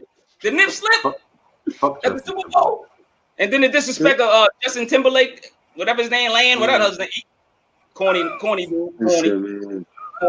The nip slip was overblown. That was overblown again because of social media, and that was early social media. It was overblown because of that. I'm like, yo, okay, she had a malfunction or whatever. People say it was staged or whatever, but that don't define of who she is as an artist. But a lot of people put in the back burner because of that corny shit, that corny thing. Right. You know what I mean? But Justin Timberlake, I love Justin Timberlake as a solo artist, but we're not gonna get into Justin. There will be no Justin slander on here. We're not getting into all that. As a solo artist, I think he's dope. I never cared for NSYNC, but that whole Justin thing, he should have took more responsibility for that. But that's like so old now. I don't even worry about that. But as an artist, Janet is a legend. That's why I was like, yo, we got to talk about Janet discography because these kids don't know and they feel like Beyonce is the best shit ever. I'm like, yo, before Beyonce, you had Janet. You know what I'm saying? A lot of people forget that before Ciara and Ashanti and all these other little, chicks out there, you had Janet. Janet was the originator. It wasn't no Ciara and Ashanti and Keisha Cole and all these other people that to me is like not even on her level. If you really think about it, Janet set the bar, and for like R&B or you know songs and just hits and dance, all that. Like, as an artist, man, she set that bar, man. Come on. Beyonce's probably got Janet Jackson posters, dog, when she was little. So you, I mean, she had the Janet Jackson posters. Everybody had it. Yeah, I mean, yeah, she dropped a single last year. It was cool. I'm talking about like all of her whole career. I don't care about what she dropped now. I'm talking about her whole career, the albums that she did, and her legacy. She's already a certified legend. She could drop shit now. I could care less, but she already a legend to me. Yeah, she's already on Mount Rushmore. You know what I'm saying? Yeah, somebody asked that. I think it was Ronnie that asked that a couple of minutes ago. He asked who would be like on your Mount Rushmore when it comes to like hip hop. Oh, hip hop or R&B? I think did you mean hip hop, Ronnie? I don't know. You just said like on your Mount Rushmore. Because Janet's there. Janet's there already. You know what I mean? Yeah. Janet's there. Yeah. Definitely Janet. Definitely. You know, I gotta put Janet, R. Kelly to me. You know, Michael. You know, my Michael was in many different genres. So he's not just R&B, but I mean R&B is like, yo, definitely R. Kelly. Y'all can say what you want about him. R. Kelly's a legend. He's a legend. You know what I'm saying? Forget all the other crap. He's a legend. Okay? This man produced, wrote, arranged, sang, everything. He's a legend. But there's a lot of artists that's no longer around, but when they were around, they had hits because of R. Kelly. Changing Faces, Sparkle. Yes. Y'all remember them? Mm-hmm. You know what I'm saying? It's like so many like hits. He gave hits to Michael. He gave hits to the remix for Janet. We're talking about Janet. He gave what's the remix he did for Janet? The Anytime Any Place remix. Yeah. Right. You know what I'm saying? He gave, like, if it wasn't for R. Kelly, some of these artists wouldn't even be around right now. I can't hate on that. Celine Dion, huh? I can't hate on that. I mean, listen. R. Kelly music, dope. You know what I'm saying? I gotta separate them though. You know what I'm saying? Because the bull crap, I can't rock with them more. You know what I'm saying? I just can't rock with them more because I just can't. If those allegations came out, hold on. If those allegations came out about Michael and it was true, would you take Michael off the list because of the allegations? Dude, I haven't listened to R. Kelly or Michael since any allegation. Straight up facts. So you're just looking at it based on their personal life then? I just don't like. I'm not streaming their joints. I'm not giving them money. I feel you. That's what I mean. If somebody's playing in my car or in their car, I'm gonna listen to it. You know what I mean? I got a best friend that she die-hard R. Kelly fan. Yo, when the accusations came out, she wanted to fight me. You know what I'm saying? Because I was like, I ain't messing with that dude no more. She was like, what? Going crazy. And I was like, you know what? It's just my opinion. I mean, he had hits. He was dope. I can't take that from him. I can't take nothing, no stats from him. He was dope. I was bumping him all day. Dog, I think I probably had my baby off him. I don't even know. Either him or the Whispers. It was one of them. Or a mixtape I made back in the day. You know what I mean? R. Kelly was dope. You can't take the talent from him. Mm-hmm. But I'm not supporting his music no more. That's all I'm saying. I'm not putting more pennies or dollars in his pocket. Or Mike. Straight up. That's just me. Yeah. We no, we're not talking about Justin Timberlake on. What is it? Justin Timberlake and Prince, yo. We already know about that. Like, no. They want to talk about Justin Timberlake. No, we're not talking about all that. This is about Janet. Y'all talk about old shit, man. Like, I already know about that. Justin, I didn't even know about that whole Justin and Prince thing. That's something that I found out like after Prince died, that he had beef with Justin or whatever. Yep. What about Janet's acting career? How dope do you think that was? I mean, she was decent. She not like Julia Roberts, you know what I'm saying? Like, she was good in Nutty Professor. I liked her in that, and Poetic Justice, to me, she should have got an Oscar for that. I think she and Tupac killed it. That was definitely was a classic good film. Why Did I Get Married? That was cool. You know, she could act. Like, she definitely is a triple threat. Like, again, like before Beyonce, there was Janet. You know what I'm saying? I don't care for Beyonce acting skills. That's just me. You're not a Beyonce fan? I love Beyonce's first solo album, but I don't have Destiny Child albums. I'm not big on Yeah. you know her music. Like I like her first solo album. I think that was a great album, but I'm not like a Beehive. I'm not a part of the Beehive and shit. You Me know, neither. Me neither. no. You see, I'm not putting up there with Janet and with Mariah, and that's just me. I mean, people go crazy for her, and I'm not a big Beyonce fan like that. She got a huge following because I think Yeah. a lot of things that she went through, a lot of Right. women went through and going through. So of course they're gonna relate, and that's why people like music because they relate to it, and that's why I think Beyonce's so big. Yeah. Straight up. But I mean, without the social media again, would she have the Beehive? You know what I'm saying? Nope. Like exactly. Like you know, when these artists have these social media clicks or whatever, without social media, would they really have it? You know, Rihanna got her click, and Katy Perry got her click. You know what I mean? Taylor Swift. So Imagine Janet having it back in the day. I'm not. Woo! You know what I'm saying? I think people forgot there was life before social media. Like I don't think about social media when we discussing these artists. I think about when I was in the building for these artists, when I went to see them in concert. That's what I care about. I don't care about their following, how many people they got on their Instagram and Twitter. I don't care about all that. That doesn't make the artist. And unfortunately, because of the following and who they sleeping with nowadays, it all builds up to them becoming a star. But their music suffers. Their music is garbage, but it's all about how many millions of followers they have on Twitter and Instagram. And a lot of them are not really on that level. You know what I'm saying? But then they quick to chastise artists like Janet and say, oh well, Janet is so and so, but Janet been doing it before any of these other chicks that's out here.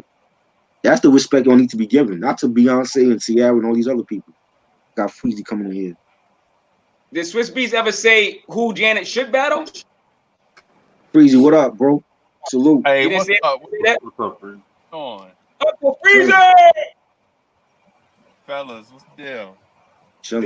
Hey, what up? Let me get your take. So, Freezy, let me get your take. Since you the OG, what's your take on Swizz Beatz saying that Janet don't have enough hits for a versus battle? That motherfucker, he high as hell.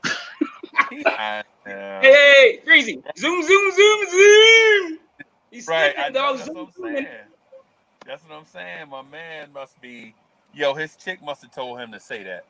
You know what I'm saying? Sometimes we get in those situations where we gotta, be loyal, even though, the truth is kind of, not the wave in the moment. So, right. But yeah, man, I'm glad you decided to do this because I have a Janet Jackson story. I don't know if I told you about it. Yeah, before. you were telling me about that. Yeah, so I respect her. You know what I'm saying? I feel like she put out classics in the moment in real time, right. And classics like when you go back and listen, you have an appreciation for the story she was telling through her music. You know what I mean? Yeah, because when you look at Control, you know what I'm saying? When her brother was ripping up the charts, was hot as fish grease, and her parents was like overbearing, she just came out, was like, yo, she gonna control her own life. Mm-hmm. You know what I'm saying? And did an album. So yeah. So when was it like the first time that you listened to Janet Jackson ever in life? This girl I was dating was like trying to tell me something that I didn't want to hear. You know what I'm saying? And so I was like, yo, I ain't really feeling. And we was young, we was shorties. You know what I'm saying? She was trying to tell me something I didn't want to hear. So she played this song by Janet called "Let's Wait a While," right? And I was like, why you want me to listen to this? Right. And so I listened to that joint, and then I listened to the rest of the album, and I was like, you know what? I can dig where she's coming from. She was giving you, telling you hints, bro. Telling you hints. Let's wait a while. Let's chill. Let's be friends. Right. So I wasn't really feeling that, you know what I'm saying? Because when you you know what I'm saying, when you 15 years old, whatever, you everything you gotta move fast with everything. You don't want to miss nothing. But she kind of, But anyway, Swizz is crazy for him saying that. Because Janet basically ruled the 90s, her and Mariah. Mariah had some bangers in the 90s, but Janet basically controlled the 90s, man. for like a 10-year stretch, it was maybe Janet or Whitney Houston. You know what I mean? And for him to say Janet or Whitney Houston or somebody in that category does not have hits, he crazy.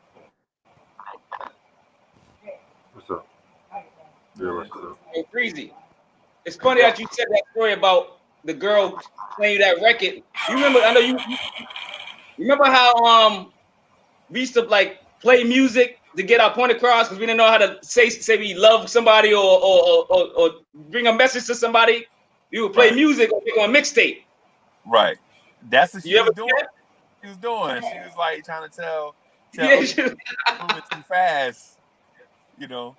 Yeah, she said we moving too fast, man. But Janet had some joints on there that on that Control album that are like you can compare to maybe you could probably compare to the New Edition album that came around like shortly after. You know what I'm saying? Where it's like the coming of age joint, you know what I'm saying? Where it's like you want to get your message across through your music or whatever. And it's not just about, you know, singing all these notes and all that stuff. It's about like connecting with your fans. You know what I mean? And I think Janet did that with that Control album. So for Swizz to say that, man, he crazy. And then Janet is like through her music, she put mad innuendo. Like when she got older, she mad innuendo in her music. You know what I'm saying? Like letting you know that she grown and sexy. You know what I'm saying? And not just pandering to the charts, but putting something her fans wanted to hear. You know what I'm saying? I mean, that to me, in my opinion, Swizz crazy as hell. But you know, what can you do? He's nuts, man. That's all I gotta say, man. He's nuts, man. I can't believe him. Yeah. Oh, I was gonna say so the Janet thing is crazy because I don't know if y'all remember, but artists back in the day used to go on tour, this thing called the Budweiser Superfest, right? Where all the top acts used to go on tour together, right? And so I went to this one, it was like 92-ish or something. It was like R. Kelly had just come out and he was hot, right? And he had this little girl touring with him, like, you know, this girl who we later known to be Elliott was with him, right? So I'm in Texas, I'm boxing, my name out there and stuff, got me a little reputation.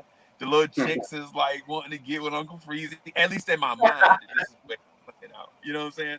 So anyway, I take this chick that I couldn't bag, was like, she just walked up to me one day, was like, yo, I heard you had 2 tickets to the Budweiser Superfest. I was like, yeah. She was like, I'm going with you. And I was like, yo, I was trying to bag you for like 6 months, and now I got a ticket. and now you want to rock. You know what I'm saying? So anyway, I take her. You know what I'm saying? R. Kelly come on stage or whatever, and I put her on my neck, and there's mad chicks out there too, just for the record. And so I put her on my shoulder, whatever. R. Kelly rocking the crowd. He bring out Aaliyah, and yo, the crowd go crazy. She do like 2 of her joints or whatever. And his set go over because he brought out Aaliyah. So the Janet crowd is mad, right? So Janet come out, you know what I'm saying? And basically wait, and they playing her music over R. Kelly, all this stuff going on. R. Kelly stomp off stage. He mad, him and Aaliyah. And so Janet come on, but she's stuck. You know, like, you know how the trailers be? Like, you know how the outdoor concerts, where like the trailers be in a certain place, and then they have like the gates and stuff up leading to the stage where can't nobody. So anyway, a fight break out with R. Kelly and them, like this thing. And guess who was standing in front of me inside the gate, like 3 feet away? Janet Jackson. Oh, Janet Jackson. So I'm literally 3 feet away from Janet Jackson, right? So in my mind, I'm like, yo, I'm about to get in my bag right now. This chick I came with, you know what I'm saying? She ain't Janet, you know what I'm saying? You know what I'm saying? So I spits my A game. So I spits my A game on the spot, right? Janet laughs, like chuckles and shit, and put her hand on my chest. And she was like, Janet was like, "This ain't the time." And then her bodyguard put his hand on me and whatever, and then we started. You know what I'm saying? He put his hand on your chest. Yeah, I was that dude was like 6'8". You know what I'm saying? And even though Uncle Freezy felt like he was nice off the hands, this dude is like 6'8". You know. So, but anyway, I spits my game to Janet, and she chuckled a little bit and say something, and then her bodyguard step in the way, and then you know what I'm saying, and then he just usher her to the stage or whatever. So for all my homeboys and stuff, I've been like, yo, you know, Uncle Freezy almost had Janet.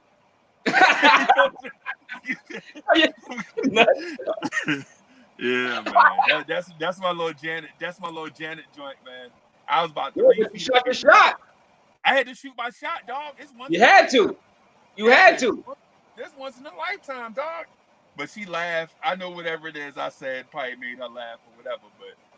But that was my little joint. My experience, man. You know, aside from that, everything else with Janet though has been super awesome, dog. All her music, you know, to me, except for the joint she put out lately, I feel like something's missing. Maybe the timing wasn't right, or maybe, you know, something. But in terms of what Swizz is talking about, he crazy, man. He crazy. He lost credibility with me. You know, I mean, I don't know. And they've been dragging him online for that. Ever since he said that, they've been dragging him online. He deserved to be. Yeah, definitely. He deserved to be. Hey, I just told that Janet story, dog. Janet was almost your sister-in-law. Oh my God. Yeah, man. Man. You never know though. She's funny. You know, hey, she like 3 or 4 feet away. I had to shoot my shot, dog. Yeah, it's once in a lifetime. You never know. I might have unlocked something. Right. And the next thing you know what I'm saying? Triborough would have been hanging out with us down in Miami at the Jackson's crib. I love that. Yeah, man. Hey, I I gotta run, man. I got so much stuff to do here at work, man. I just wanted to jump on. Right. Hey, shout out to all y'all, man. What's up, Red? What's up, Marquise, man? I just wanted to come on, man, and shout y'all out, man, and tell y'all how, you know, the great job y'all do. All right. Content out here, and I appreciate all that y'all be putting out. Yeah, man. Yeah, man. I'm about to. Thank you. No doubt. Salute to you, man. I'm gonna shoot out his podcast, but he we can shoot it. I know, but he got to run. You know what I mean? Word. Red, you good or you gotta go? I think he said he had some issues with his. All right. I think he said he had to go. I think. I want to get back to some of these questions. I like how I like that story from Freezy, man. Because he had to shoot his shot. He had to do it, man. Yeah. She was laughing. She was probably laughing in the room. No, he said that. He said she laughed at him a little bit, giggled, and then he said she put her hand on his chest. So that's big. Yeah, that's like what? Okay. Yeah, you gotta watch this back. That was funny, man. What he said? I was looking at some of these questions, but I shot my shot at the wrong person. I shot my shot at the brat. I didn't know back in the day. The brat. Shit! How did that happen? The brat with a basketball tournament. And I got the number too, for real. I don't know if she was going, but I ain't gonna say whatever, but I thought she was, you know, dating dudes. And she I think it looked like I was like pulling her, making her laugh. And then my boy back him, he's like getting jealous because I'm making her laugh, bugging out, right? Getting an autograph. Because it was just she only had the Funkify, the one single, right? Yeah. So she's signing those little singles, right? Single little disc. So I'm bugging out, making her laugh. And then I'm like, yo, write your number on the back. Da, da, da. She was like, we could, you know what I'm saying? You come to Beantown, whatever. She was like, all right. All of a sudden, my boy go, yo, man, yo, stop freaking fucking lying, stop freaking. You know, he started going crazy. And I was like, yo, man, yo, chill out. And then the bodyguard goes, yo, what's going on over there? Yo, move it along, right? So she goes like this. He was next. His name was Tito, right? He's a Spanish dude. So she goes, oh, okay, your name is Tito? I think she was mad. She wrote on his disc, what's up with the other Jacksons? Or she made some type of Jackson reference, like your Tito Jackson or something like that. And I was laughing at the CD the whole way home because I'm like, dude, you just cock blocked. Maybe I could have. I don't know if I could have smashed. I don't know. I could have dated. I don't know. I mean, I used to hear rumors of the brat with women and men. There was a rumor when she was dating Allen Iverson for a minute. I don't know how true that is. Yeah, I heard that too. What kind of shit, man? I'm like, yo, she was everywhere. Yeah, that's what I said. So that's why I like back then I thought she was, she was a woman. She was dating men in my mind. Right. So like, I thought, look, I swear to God, I'm telling you, to this day, I think I still got the CD somewhere. You know what I'm saying? She was like, she said wrote something real nice on her all along, and you know what I mean? You never like try to hit her up in DM on Instagram or anything? Nah, I don't think she got remember me. That's her first single from the Fire. How old was she then? Dude, she was like what, 93, 94? Probably something like that. She was like young then. She was like 20, 21. Yeah. Ronnie said, what's your favorite Janet Jackson song from Control? Ooh, I'm gonna have to look it up because I was listening to it this morning. I told you I was doing my research. I was like, I gotta listen to all these. My favorite is What Have You Done For Me Lately? I love Nasty. The whole damn album. The whole album is classic. It's hard to choose a favorite though, like from any of her albums, and like at least the classic ones. Yeah, when it's classic, you just gotta like listen to the whole album. You know what I'm saying? That's like when people ask you like, "What's your favorite from Illmatic?" I'm like, "Yo, is Illmatic got like 10 fucking drinks?" You know what I'm saying? I was listening to it. I told you I was listening to it. You was like, you don't have to listen to it. I said, I'm listening to all these records. So I started listening to albums I really didn't listen to. So I was really listening to the albums I really haven't listened to in a while or didn't really know well. Mm-hmm. But then I had the classes on. I put Control on, and from beginning to end, Control, Nasty. Like, what have you done for me lately?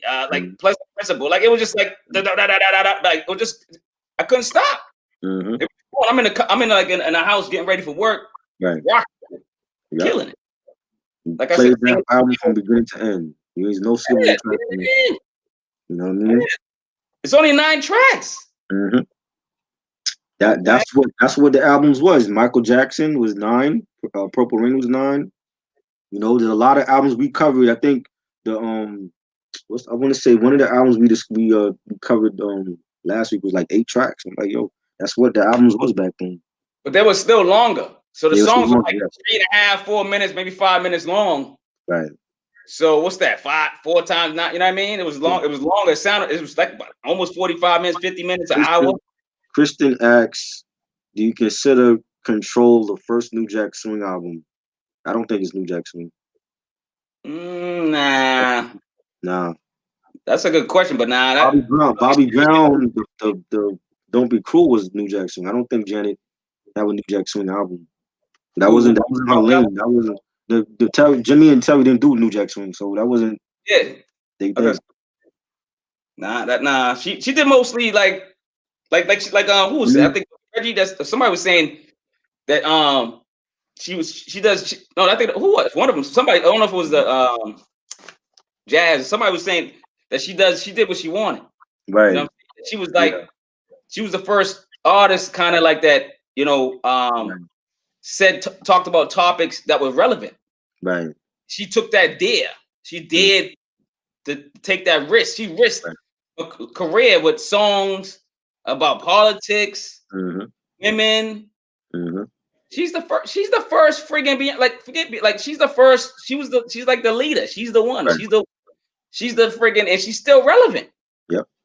I think if she gets with the right producers, right whatever, and you know what I'm saying, I don't know how her vocals are, but if she's tunes up, I think she can make something. She still got it, but it's like the problem with, and not just in R&B, but in a lot of other genres, including rap. The problem is when you have these legends that's done it for so long, and they try to come back within the fold of today's music, they try to come back with the same sound, and sometimes it don't work out for them. So it's like with Jimmy Jam and Terry Lewis, they haven't done whatever they've done in forever. They haven't done a lot for nobody else. So it's gonna be like, I think it would be hard for her to come back with that same Jimmy Jam and Terry Lewis sound. So it's like, well, who do you put up? Who as that's hot now, or like another producer can make a new sound for Janet? And that's what I see a lot in rap too. Like, it's like a lot of these cats, they can't. The track masters, they ain't been out in forever. They come back out in 2020. Do they still have that same sound from the 90s and early 2000s? I don't know.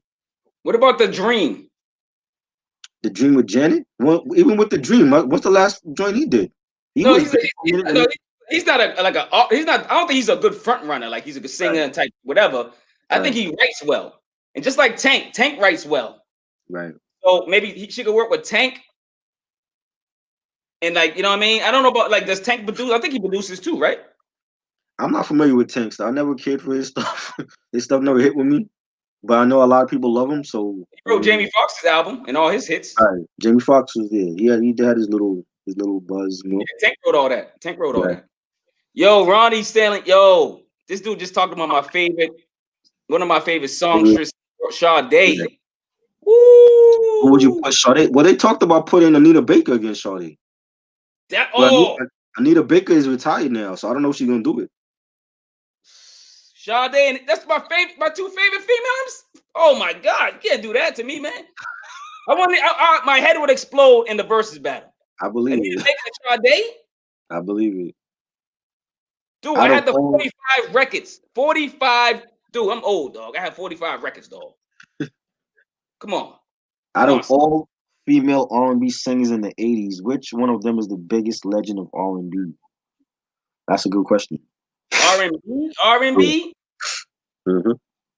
In the 80s? See, the 80s? In the 80s, yeah. That was that decade. Damn, the 80s. Damn. I would say Whitney, because I grew up in a lot of like early Whitney. Was Mary 80s? Well, that's 90s. That was Whitney was 80s. Nah, she was 80s. Then I might have to say Mary. You said R&B. R&B is rhythm and blues. Well, now we're talking about like just the 80s alone though. Like for me, it'd be Whitney, because Whitney was dope. Whitney was dope. You know what I'm saying? Janet is right there because Control came out in the 80s, but I think I would go with Whitney. You know what I'm saying? Mariah was 90, I believe, when she came out in 90, 91, and Mary was 92. Yeah. But yeah, definitely Whitney. I don't know. That's a good question, Kristen. Because I gotta do research, man. That's so you made a decade. I gotta be like, hold on, man. Let me look, because if Sade was in there, I'm gonna say Sade. Right, and if Sade. I'm gonna stay in there because those are my favorites. Like, right. But he's asking like which one of you is like the biggest legend of the 80s in R&B, like female. Oh, who's the biggest legend of the 80s? Right, Sade was great. Definitely Sade too.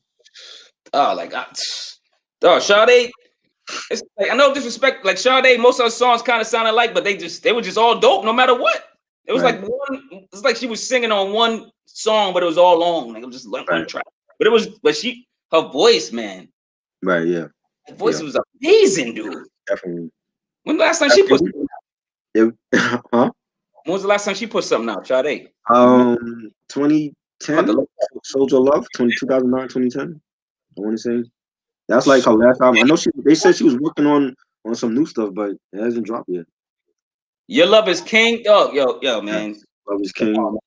Classic. Cherish the Day. Freezy still wins. What up, Freezy? Cherish the Day. Promise. Stronger Than Pride. Let me see what's in the 80s. No, Sade was 80s. 84, 85, 88. Let's ask Game on the question. Oh Lord. Made it just in time. Okay, in your opinion, who's the biggest female legend in R&B during the 80s for you? Biggest legend female in the 80s. Female? Yes, R&B. Whoo. There's a lot of them, man. You got to think. You got Patty, and then you got Whitney. Hey. Yes, I said Whitney. For me.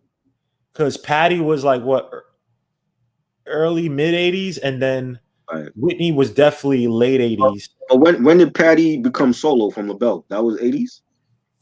I'm about to look it up right now. That might have been 80s. Okay. But then remember, they probably split up during the disco era, right? Right. So that's 70s. Yeah. But she definitely 80s. All her hits, all those On My Own with freaking Mike McDonald was his name? Or? Classic, yeah, Mike McDonald. Michael Donald with it freaking Michael McDonald. Michael McDowell, yeah. That was on the soundtrack. Every song he did, yeah. Patti LaBelle released in the 80s. In 1983, she released I'm in Love Again. She released in 1995, she did Patty. Right. 1986, Winner in You. And then Be Yourself in 1989. So those are her 4 albums in the 80s. Right. Yeah. Yeah, she might have been queen of the 80s, man. Think about it. I mean, crazy. Can't say glad. Freezy said Denise Williams and Shaka Khan. All right, come on. Shaka was Denise nice. Williams? Really? Denise Williams? Stop, bro. Denise Williams. Shaka Khan? Let's hear it for the boys, Denise Williams. That joint? Denise Williams is the one that had that. Right. Did she have Then I Got to Be Free? Oh, free? Yeah. I can never use that. Yeah. And she had the song that Nas sampled for Blood of a Slave, Heart of a King, I think. Right. Or was that Stacey Ladishaw? That might be Stacey Ladishaw. I might be getting it wrong. Yeah, it's definitely, you guys are bugging. It's Shaka Khan. Shaka Khan was Patti LaBelle dominated the 80s, where she was how Beyonce, remember back in the 80s, all these black women, I gotta go to Patti LaBelle concert. And they wear the high heels, the hair big, the big poofed out hair, and the big shoulder blades on the front. Come on, man. Patti LaBelle. Our aunts look like football players. Our aunts and our mothers. Exactly, yeah. When she did somebody, she did the video for which I think she's at the Apollo or whatever.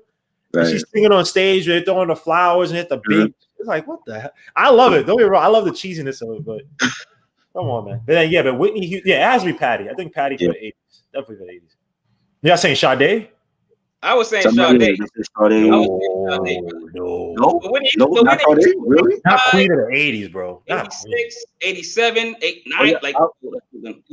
I do agree with that because Sade didn't come out often like that. She came out like every few years. I don't think she dominated. Sade was cool though.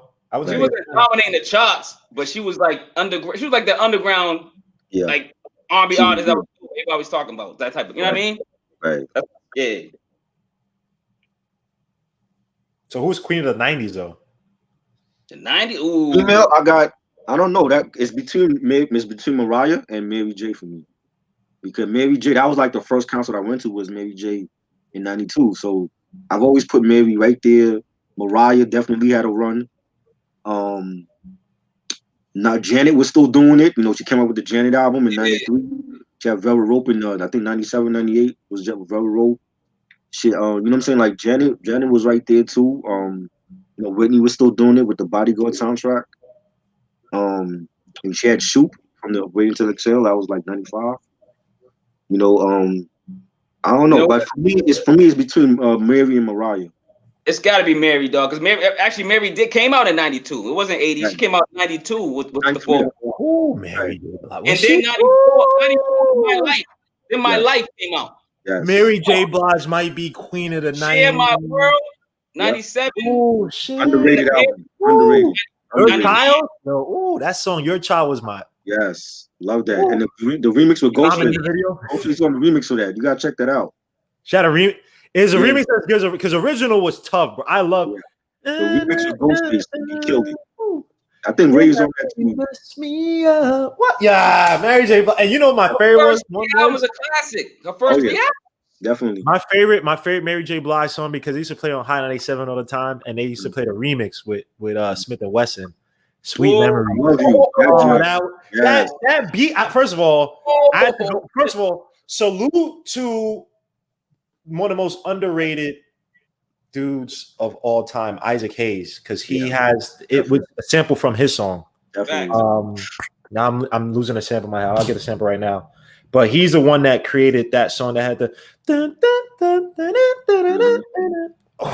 when I say that in the morning before going to school. Mary J. Blige got the 90s. She got the 90s. Yes. I know that. She got the 90s. Yeah, you gotta give it a 90. You gotta give it a 90s. And by the way, the Isaac Hayes song was Ike Smooth. That was the song. Ooh. Right. Go listen to that song, Ike Smooth. That song is like it's like a song you play at like the end of like a ridiculous murder drama type of movie. Right. Where like the killer's walking away bloody, that song Ike Smooth, son, is so tough. I'm telling guys, if you haven't heard Ike Smooth before, people who watch, I know you guys have, please go listen to Ike's Mood. Like, bro, Isaac Hayes is a genius. He's a musical genius. But please continue. Marquise, what's your favorite Mary J. Blige remix? Oh, the remix song? Yeah. Shit. You got a lot. She had a lot of them. I'm trying to think. Let me think. She got a lot. Shit, I'm at the. Oh man, you gotta have me looking in the bag, dog. Ronnie already asked me and Reg this question already, yo. He just asking you all the same thing. Is that why he asked me? Yeah, he asked me. Reg asked me the same thing. Let me. Matter of fact, remix. What's your favorite remix? What's your favorite like Mary J remix? You remember any? Favorite Mary J remix? I mean, Sweet Memories. Even though it was simple because they didn't really. There was a Real Love remix. I Love You remix. Mm-hmm. Real Love. The big the Jamaican. Jamie Affair remix. There's a lot of them, man. The Real Love remix. Not the Real Love remix. Was that the one with the Caribbean crowd? Because that's the one with Biggie. That's the one with Biggie and Ron G was on that. DJ Ron G. Oh, let me see this. You remember it. Okay, of course. Real Love Me. Okay. My bad. Why am I confused? That's on the remix album. What's the 411 remix album? Ooh, of course. That's Be Happy. This stuff, that's dog. Be Happy listening to. That's Be Happy's not a remix though, right? That ain't about No, the remix for Be Happy have Keith Murray. Keith Murray's on the remix for that. Keith Murray's on that one. Yeah. There's a video for that too. Let me see some Mary J. Blige. That's a great question, Mary J. Blige. Because I mean, Sweet Memories. Even though it was a simple remix, it wasn't the most craziest remix. Just at the end. This was the song to me. I love that. Yeah, that's the one you're talking about. Yeah. That was tough. That was crazy. It's the Smith and Wesson one, though. Yeah. I know I'm gonna play some. Turn it off. We might get cut off. The Craig Mack joint. That's you don't have to worry. That's the you don't have to worry remix. That's Mary J. Blige. Golly, man, what the hell? That's why nobody know who she can go against. In the 90s, Mary J. Blige, Mariah and Mary, they were like the biggest. I guess she can go. Yeah, she can go against Mary. I guess she can go. Mariah has some great remixes too. Mary gonna kill her though. ODB, Fantasy, Heartbreaker remix. Oh, Heartbreak, you got you know, Always Be My Baby remix with the Brat. Yeah, that. I hate it. Always Be. I hated that song. You like that one? I hate it. Well, I didn't know. I listen to the remix to hear it again, but I hate the original. I hate that song. The Honey remix with Mason the Locks. That was a great one. Yeah, that was a good one.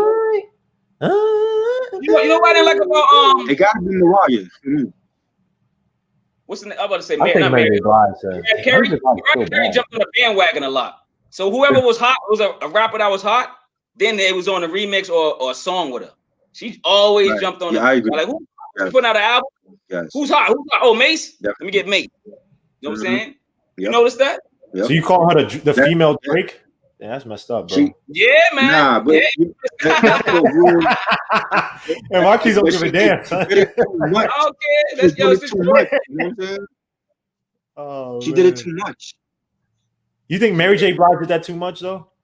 No, I'm talking about Mariah. Mariah did the Mariah. Oh, I think you said Mary J. Blige. No, Mary was organic. Mary was in the hood with Timbos on. She but Mariah Carey took. I thought she started doing a heavy. Well, no, I guess she started doing heavy from the beginning because I'm trying to say she started to go more hood when she did that remix with that song with Cameron.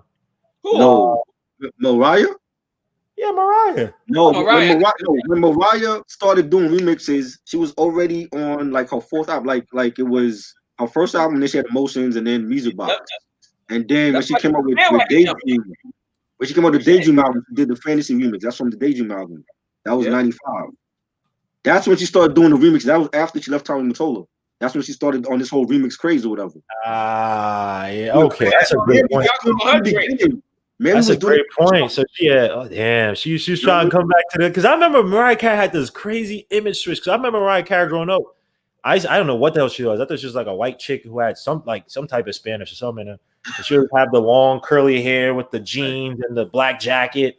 You know, I was like, oh yeah, she's one of those chicks. You know, she never comes to the hood. Then all of a sudden, I started seeing her doing remixes with Cameron. I'm like, wait, what the hell is this? That was later. That was like 2000. Yeah, that's years later. Yeah. Wait, so what about Paula Abdul? When? Nobody talking about Paula Abdul, man. Man, get that. She a good dancer, but I never feel like she was a great singer. With the cat, nigga, with the cat. Get out of here, man. Absolute trash. Ex-girlfriend, All ass cool, man. Who's an underrated queen? Like, who's an underrated female singer or artist of the 90s? Jodie Watley. Oh, of the 90s? Of the 90s. That's a lot. Faith Evans, to me, she's underrated. Faith was dope. Faith was dope. Faith was dope. You don't like Faith Evans? I thought she was great. What? You don't like? Faith Evans is great. She was cool. I don't know about underrated though. I think the thing that hurt her was being Big E's widow. That's what hurt her. Right. Yeah, that definitely did. That definitely did. I'm trying to think. Underrated queen in the 90s that we don't talk about anymore. Now you got me down. Damn. I got bad memory, so you asking the wrong goddamn dude. I gotta look at who is an underrated queen? I'm trying to think. Who the hell songs that we listen to all the time that no one talks about anymore? 90s. Let me see. Yeah, you gotta look it up real quick. It might be like just put like a do a search real quick. Cause artists of the 90s. All right, they put up everybody. Hold up. They put like Bjork, Toni Braxton. She's not underrated. She's not underrated. She had hits and she had like a lot of great producers behind her and stuff like that. Come on, man. Aaliyah, Erykah Badu, they all known. SWV, you could call underrated maybe as a group. Here's one. You might kill me. I might dare say Brandy. Brandy? You think she was underrated? I would say in terms of how people look at her now, Brandy was controlling a lot. She was holding it down. I mean, and no one brings her up as one of these top female artists. I see. Okay. Yeah, I see what you're saying. A dark skin girl. Even though I didn't like her looks back then, I think she looks bad now. I like how she looks now. She looks really good. Really she got pregnant. Or before the baby came, she was looking thick. And I was like, "Yo, what the hell is this? This is Brandy can get it." Brandy. She looks better now. It's like her features to me kind of like melded better together. I didn't like it when she was young, but I would say Brandy, bro. She had hits. I mean, she was running the game as a dark-skinned teenager, running the game of R&B like that. Her and Monica were supposed to be up, but I think she kind of outshone Monica. Oh yeah, she did. I'm just saying, man. But I think artists kind of got underrated on that one. But guys, I gotta be out. Unfortunately, I gotta, but I would definitely, try, bro. Thanks for having me on, bro. I apologize for having the two shows wedged in between. If there's another time, I could be here for 24/7 talking about this, but I gotta be out. But definitely, I'll be checking you guys. Oh crap, Triborough just left. My bad. I was checking another screen. Triborough just got off. Where the hell's Triborough? He did this before. I don't know if he went to the bathroom or something. Yeah. Yo, I'm like, yo, where you go? We be talking. They be like, where you go? All right, I'm gonna open up my other thing. I'll stay on here until Triborough comes in, man. So who is let's talk about, do you think Sade, I guess because you told about Sade, you say that Sade was underrated for the 90s or for the 80s? Oh, most def. She had to be, man. I mean, think about it. Like I said, like people kind of knew of her, but she wasn't like no one was like, I'm about to go see Sade in the concert. Like they wasn't going like crazy like that. I mean, she had her fans and stuff like that, but I was like her number one fan. I had the 45 records, dog. I had the 45s, man. Wow. I'm like, dog, I was listening to them records. My mom was like, if you don't go to sleep, I'm like, nah, one more Sade. I kept playing Sade over and over again, man. Your love is king. Yeah, dog, my mom used to love that. But I think overseas, we don't understand how big she was overseas. Not you, but Americans. Because I knew she was big, like in London. She was big. I think in the US, she was always seen as like a novelty, unfortunately. Like, oh yeah, she's cool. Music lovers love Sade, but when I learned growing up, it was always like, oh, Sade, she's kind of like this, like, if you're into that type of music. She was never considered one of the top female artists when you talk about all the female artists, like especially, well, I guess the American ones. But yeah, she was cool. I wasn't the biggest fan at first until, again, I heard MF Doom's Doomsday. I was like, all right. Then I had a great appreciation for it because I heard it in a different light. You know what I mean? Because a lot of her songs just like these sultry kind of. And I grew up in Brooklyn. You know, I like Mary J. Blige, who's dramatic. You know what I mean? I like the you know, they gave you that pain. Sade was just like a different kind of cool, sensual type of, you know, soft voice, and you know, blah. I was like, oh, okay, this is. As a kid, you're like, yeah, this is cool. All right, yo, can I just have some DMX? You know what I mean? And you know, my R&B was like not DMX, excuse me, like D'Angelo, Jodeci. You know what I mean? So that was my group. But yo, Charbro, I gotta be out obviously for the game. You went and go take a dunk, so you just left us hanging there. So thank you. No, I'll be back again. I was volume issues with my laptop. I don't know why. Yeah. We can smell your notes away from all the way out here. You know what you're doing. Bro. I'm joking. Yo, God bless, man. If you can come on later, come on later. But I ain't gonna try to come. Peace, bro. You know that. All right. We be over there. Yeah, for sure. Yo, I want to ask you. All right, I'm gonna go through like a list of like 90s R&B singers, and you tell me if they're underrated. All right. Maya. Underrated. You think Maya's underrated? You know what it was? I don't think she got enough exposure. It was something about Maya. I don't know what it was, man. Like I mean, people know about it, but they're not gonna be like quoting back-to-back hits and what's her records and stuff like that. Because I think she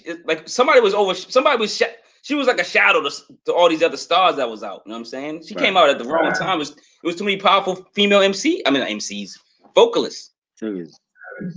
Toni Braxton. To me, she's a legend. Tony. I love Toni Braxton. Yes. I told you I was talking about it the other day with you, and I told her she came out with an album this year, or 2 albums this year. So now I love Toni Braxton. I don't think she was underrated because she had a lot of hot producers, a lot of people that kind of had her back. You know what I mean? So she had a team. Aaliyah. I'm gonna say no, because R. Kelly, just being around R. Kelly, not bullshit, but just being around R. Kelly and him writing the hits and whatever. Right. She dwelled off that fame. You know what I'm saying? Brandy. We were just talking about Brandy. We think Brandy was underrated because she was young, and a lot of people wasn't really peeping for her because she was Brandy's brother. Brandy's sister. Back. What up, Freezy? You know what I'm saying? What's good, bro? Hey, I had to come back. I had to come back through, man. This conversation is crazy, man. It is. Right. It is. On fire, boss. I'm gonna ask you the same thing. Underrated female 90s R&B singer. Like who's your most underrated? That's a really good. That's tough, man. Because I always think Monica. You know what I'm saying? Because Monica is like. And I know this might be a bad comparison, but I'm gonna say it anyway. But Monica to me has always been like the B+ student. Like she ain't never gonna set the world on fire with a #1 hit, but she gonna always be in the top 7 on the charts every time she puts. Kind of like, and I know that this is a bad comparison, but like kind of like Big Sean. You know what I'm saying? Big Sean. A lot of people don't like Big Sean. You know what I'm saying? But at the same time, he always put out like top 20 stuff consistently. You know what I'm saying? Like the heads ain't necessarily gonna like him, but you gotta give him credit for being a B student. You know what I'm saying? So I'm gonna say Monica on it, since you're going there, because it's hard to find somebody that's consistent like that was there in the beginning of the 90s and at the end of the 90s. True. That's true. You know what I'm saying? So I mean, I'm gonna say her because she had like 3 joints that's like hood classics. You know what I'm saying? Like when you hear So Gone, you like, yo, that's like one of them joints. You know what I mean? Definitely. Yeah. Kristen said, which 70s or 80s black female do you have a crush on? Mine's in the 70s is Pam Grier, and mine's in the 80s is Janet Jackson. I agree. Pam Grier, she's still dope. What are you talking about? Yeah. Ooh. I'm gonna say from both of those, man. I just personally think Shaka Khan dominated that era from mid 70s through 80s and some 90s too, man. You know what I'm saying? Plus I got a crush on her, so I mean, crazy. That might be my main thing. Crazy funny as shit. Now I love Janet, man. Yo, I was in love with Penny because she was my MILF when she was Penny. Right. She was like what? 10, and I was like 5. I was drooling on that screen, man. And when she got burned by that iron, I was ready. I was about to go through that TV, dog. Right. What? He was pissed. She was dating Willis. I was telling her she was dating Willis. I was ready. I was looking for him. I was gonna go to Hollywood. The first time I saw her, she was on Good Times, right? So when I saw her on Good Times, I was like, hey, that's a little cutie right there. And the whole setting. So Good Times was like, you know, that whole setting, like for a lot of us growing up, you know what I'm saying, apartments and all that stuff, man, the struggle and so on and so forth. And I don't have to get into that, you know what I'm saying? But just to see a little cutie like that, I can identify. She about my age too, definitely, little sweet little thing. Boy, hey. So I saw her like in her then. I just knew her as Michael Jackson's sister. I didn't know that she had actually had singing chops. You know what I'm saying? So that's why when I heard Control, it was like, you know what? This right here, this album right here means something to me because it's like what I talked to y'all about when I first heard Illmatic, like the time and the space, everything lined up where I can relate directly with the artist. When Nas Illmatic came out, when Control came out, it was kind of like the same thing. That and the New Edition album that came out like a year after. All of those lined up because I was like that young boy entering into like adulthood. You know what I'm saying? So the lineup was cool. So definitely. You know. Yeah, I said Jody Watley, but I forgot Jody Watley was like 80s. But I think she was always underrated when she went solo. Yeah, she was underrated. Yeah. That's a good one. Yo, did y'all mention Karen White? No, I forgot what Karen White. Did y'all mention Cheryl Pepsi Riley? No, I did not forget. Okay. I knew for you was gonna mention that. That's why you're here. That's why you're here, baby. Yeah. Biggest girl one hit wonder. What that mean? Oh, just saying like a girl we know only one hit. I put that out there. That's like the female one hit wonders. Like the girl just came out with one song and it was just fire. It just came from out of nowhere and you ain't heard nothing else from her. Davina. Remember that chick Davina? Yeah. She did a song with Raekwon, So Good, I think it was called. Right. So good. I think it was called So Good. It was like 90, I don't know, 96, 97. Something like that. Oh, that's the one hit wonder era. You remember that joint? Y'all remember that movie Eddie? Remember the movie Eddie about the Knicks or whatever? Right. And it's a chick on there. I forget her name, but she had a joint called Say It Again. That joint is fire, bro. I gotta check that. What about that girl Tweet? What's her name? Tweet, yeah. Yeah. I remember her. Yeah. And Nicole Ray.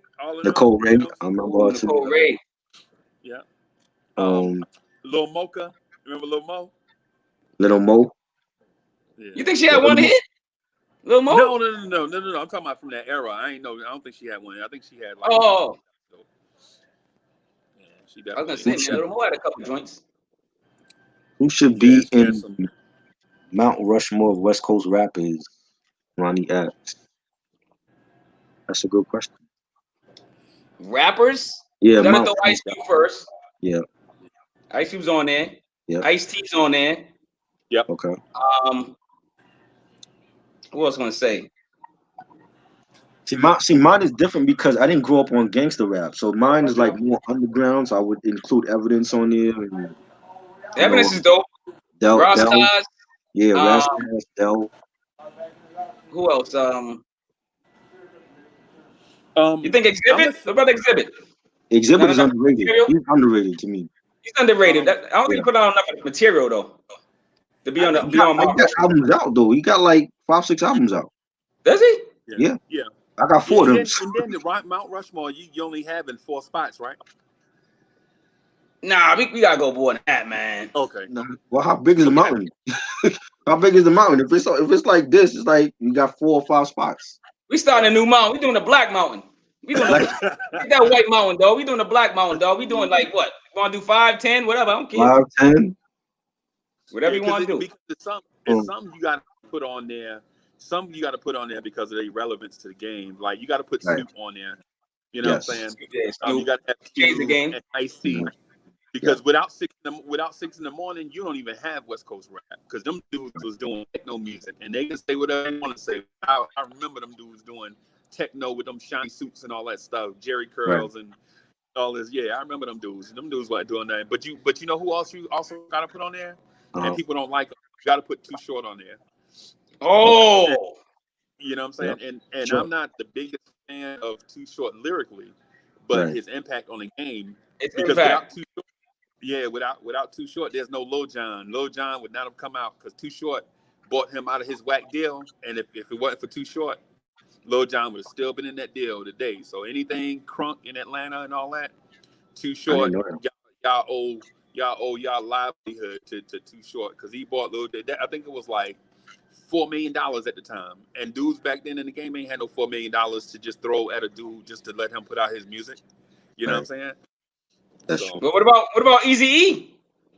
Yeah, there won't be no NWA or Cube without Eazy-E's drug money. Yeah. Yeah. When the first time I heard Boys in the Hood, I was like, quote unquote drug money. I can't. Yo, y'all remember the first time you heard Boys in the Hood, what was you thinking? Boys in the Hood, I wasn't really big on them. Like over the years, I became a NWA fan, but I said this story like many. I wasn't allowed to listen to them when I was younger, so my mom forbid me from listening to any NWA. Like my first gangster rap album was Death Certificate by Ice Cube. So you know what I'm saying? Like everything else I could listen to. You said no NWA was. You know what I'm saying? Like you have to go behind the counter. They had their albums sold behind the register at the record stores. Like no kids could buy that. And I wasn't one of them. So I waited till like I was like 13, 14 to listen to like, America's Most Wanted and all that. But you know what I mean? That they definitely are some legends in the game, Eazy-E, like what he's done for the game and bringing out Bone Thugs and people forget Black Eyed Peas was under them too. You know what I'm saying? And he's definitely a legend. So I mean, but I don't know. I wasn't like a big Eazy-E fan. Like, he's a legend. I wasn't like, quick to put him in my top 10. But if anybody do, that's great. You know what I'm saying? Right. It's the same thing for me, kind of, man. When I heard Eazy-E, I was like, and what I didn't realize at the time is writing and lyricism and cadence and tone and all those things have different impacts on people. Like I didn't like Eazy-E and Too Short at the time because I felt like their cadence was whack, but I didn't know it was cadence at the time. I was used to like the Run DMC cadence. You know what I'm saying?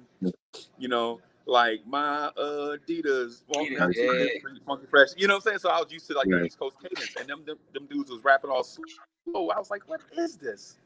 You know what I'm saying? But as I got older, you know what I'm saying, I learned to appreciate that everybody, like, people are going to be different and people are going to want to do their things their way. So that's true. I love the whole movement of the West Coast. Like I was that dude that was sneaking the music if I couldn't buy it because my mother was like I couldn't listen to it either. But I would our record stores in Beantown in Boston, man, they would let us buy anything as long as there was a lot of Asian people selling, you know what I'm saying, CDs or whatever it was, tapes. Dude, they just wanted the green. So I was able to grow up with all that, and I was loving every second of it. Right. Every second. Speaking of Beantown, man, shout out to Ed O.G. Like this dude was a lyricist. In times where we didn't appreciate the dude could rap his behind off, and I didn't appreciate how good he was until all these other rappers started coming out. Now look back at him, I'm like, yo, cats like Ed O.G., a whole bunch of dudes that, man, they could rap, man. Master Ace. Oh, slept on. One of the dopest MCs ever. Master Ace is insane. You know who? The OC. Remember OC? OC. Yeah. Yo, this dude OC. Underrated, definitely. Album OC. Yes. What's that? The Jewels. Come on. Yep. Right. Yep. But New York radio was bashing him, talking about he tried to sound too much like Rakim on his second joint. So that and how hip hop heads feel about biting. You know what I'm saying? Right. Your career's over. Your career's over back in the day. Biting? Yeah. I never felt like you sounded like Rakim. I mean, I never got that comparison. Me neither. But hip hop did it, like you said, and they ruined his career. Because after that, he kept putting out albums, but nobody was like, I even did. I'm like, OC, and kept listening to other people. Right. You know, I was hypnotized by the media. Right. Right. And another group, something similar like that happened to y'all.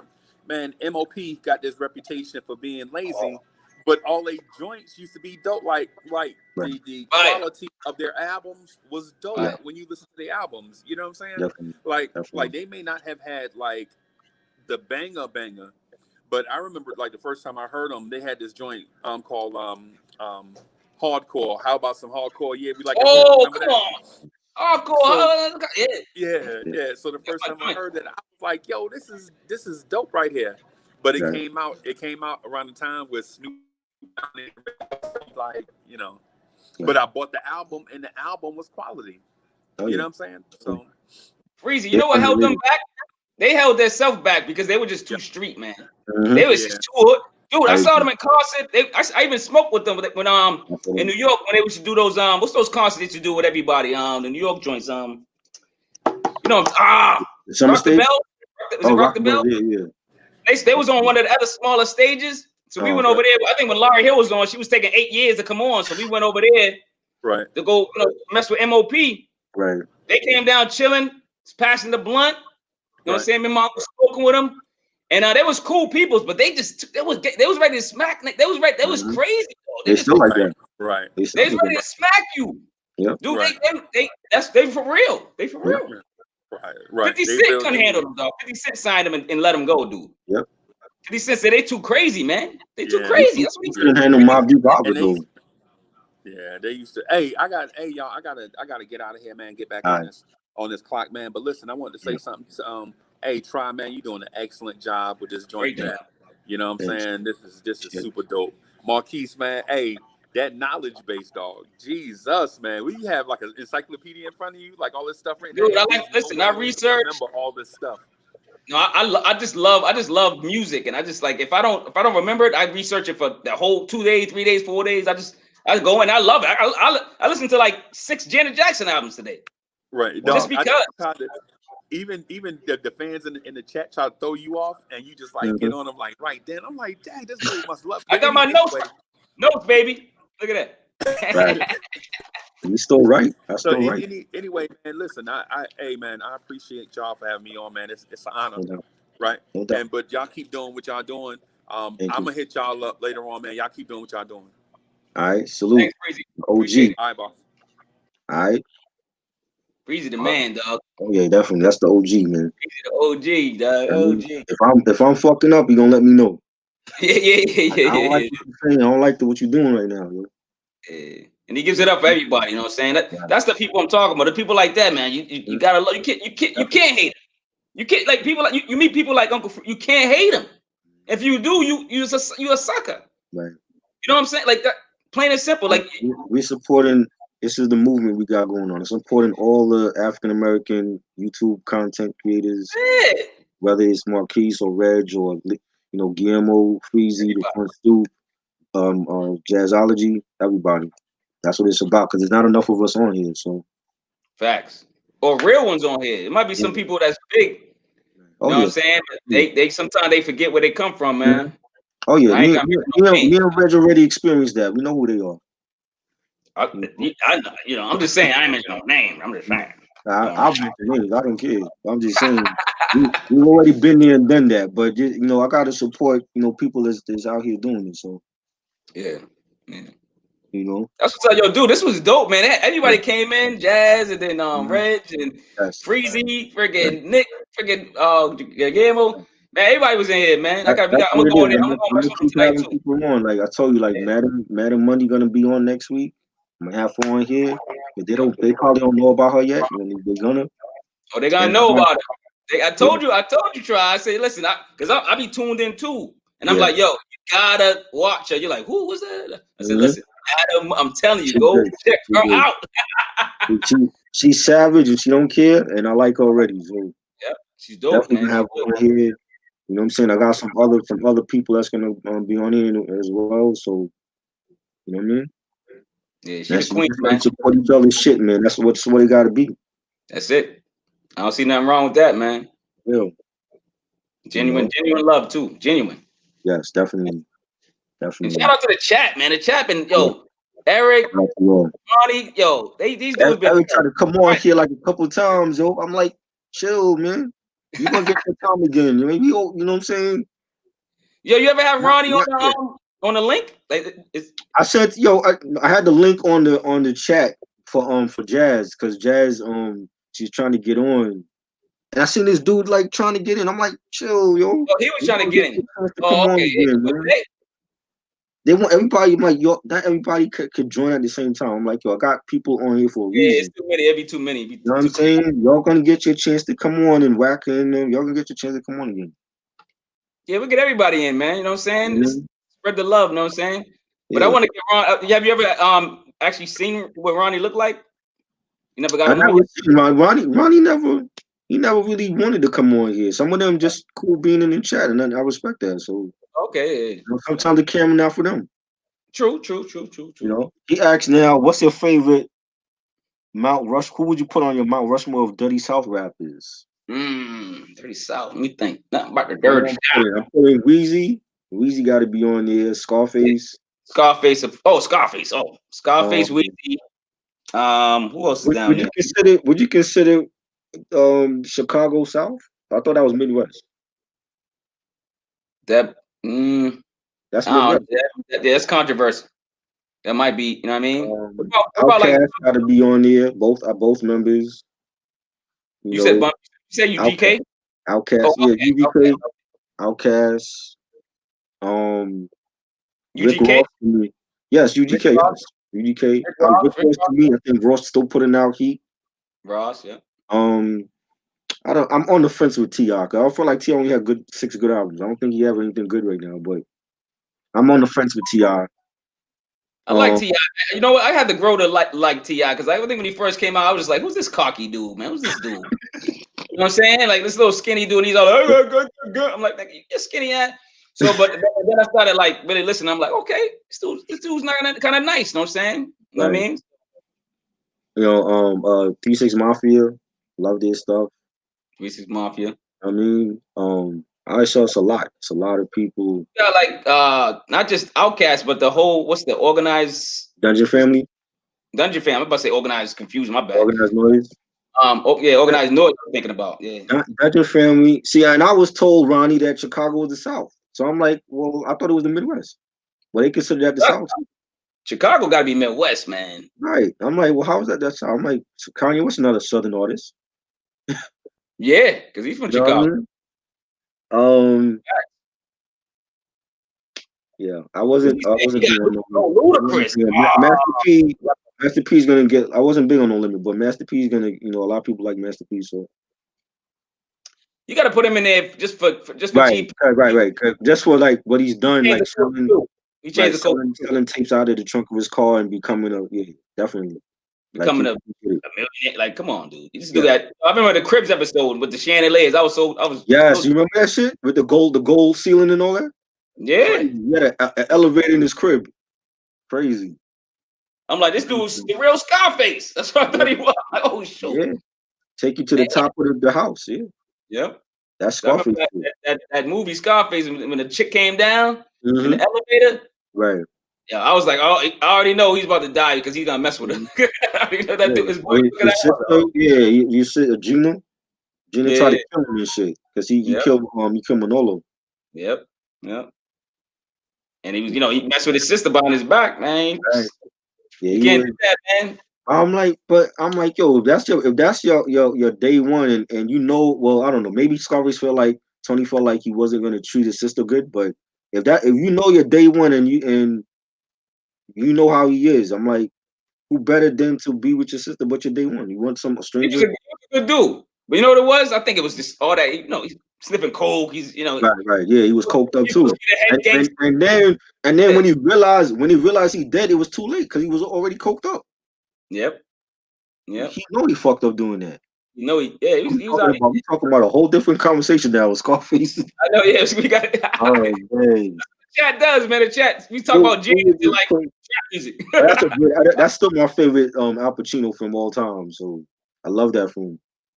Oh no, what's the other one? You know what I like too? What's the one he played the devil? Oh, Devil's Advocate. That was good. Devil's Advocate. Yes, that was a good one. Oh man, that's underrated to me. I think that's underrated. Woo, Devil's Advocate. Yeah, I love that joint. That was a good film.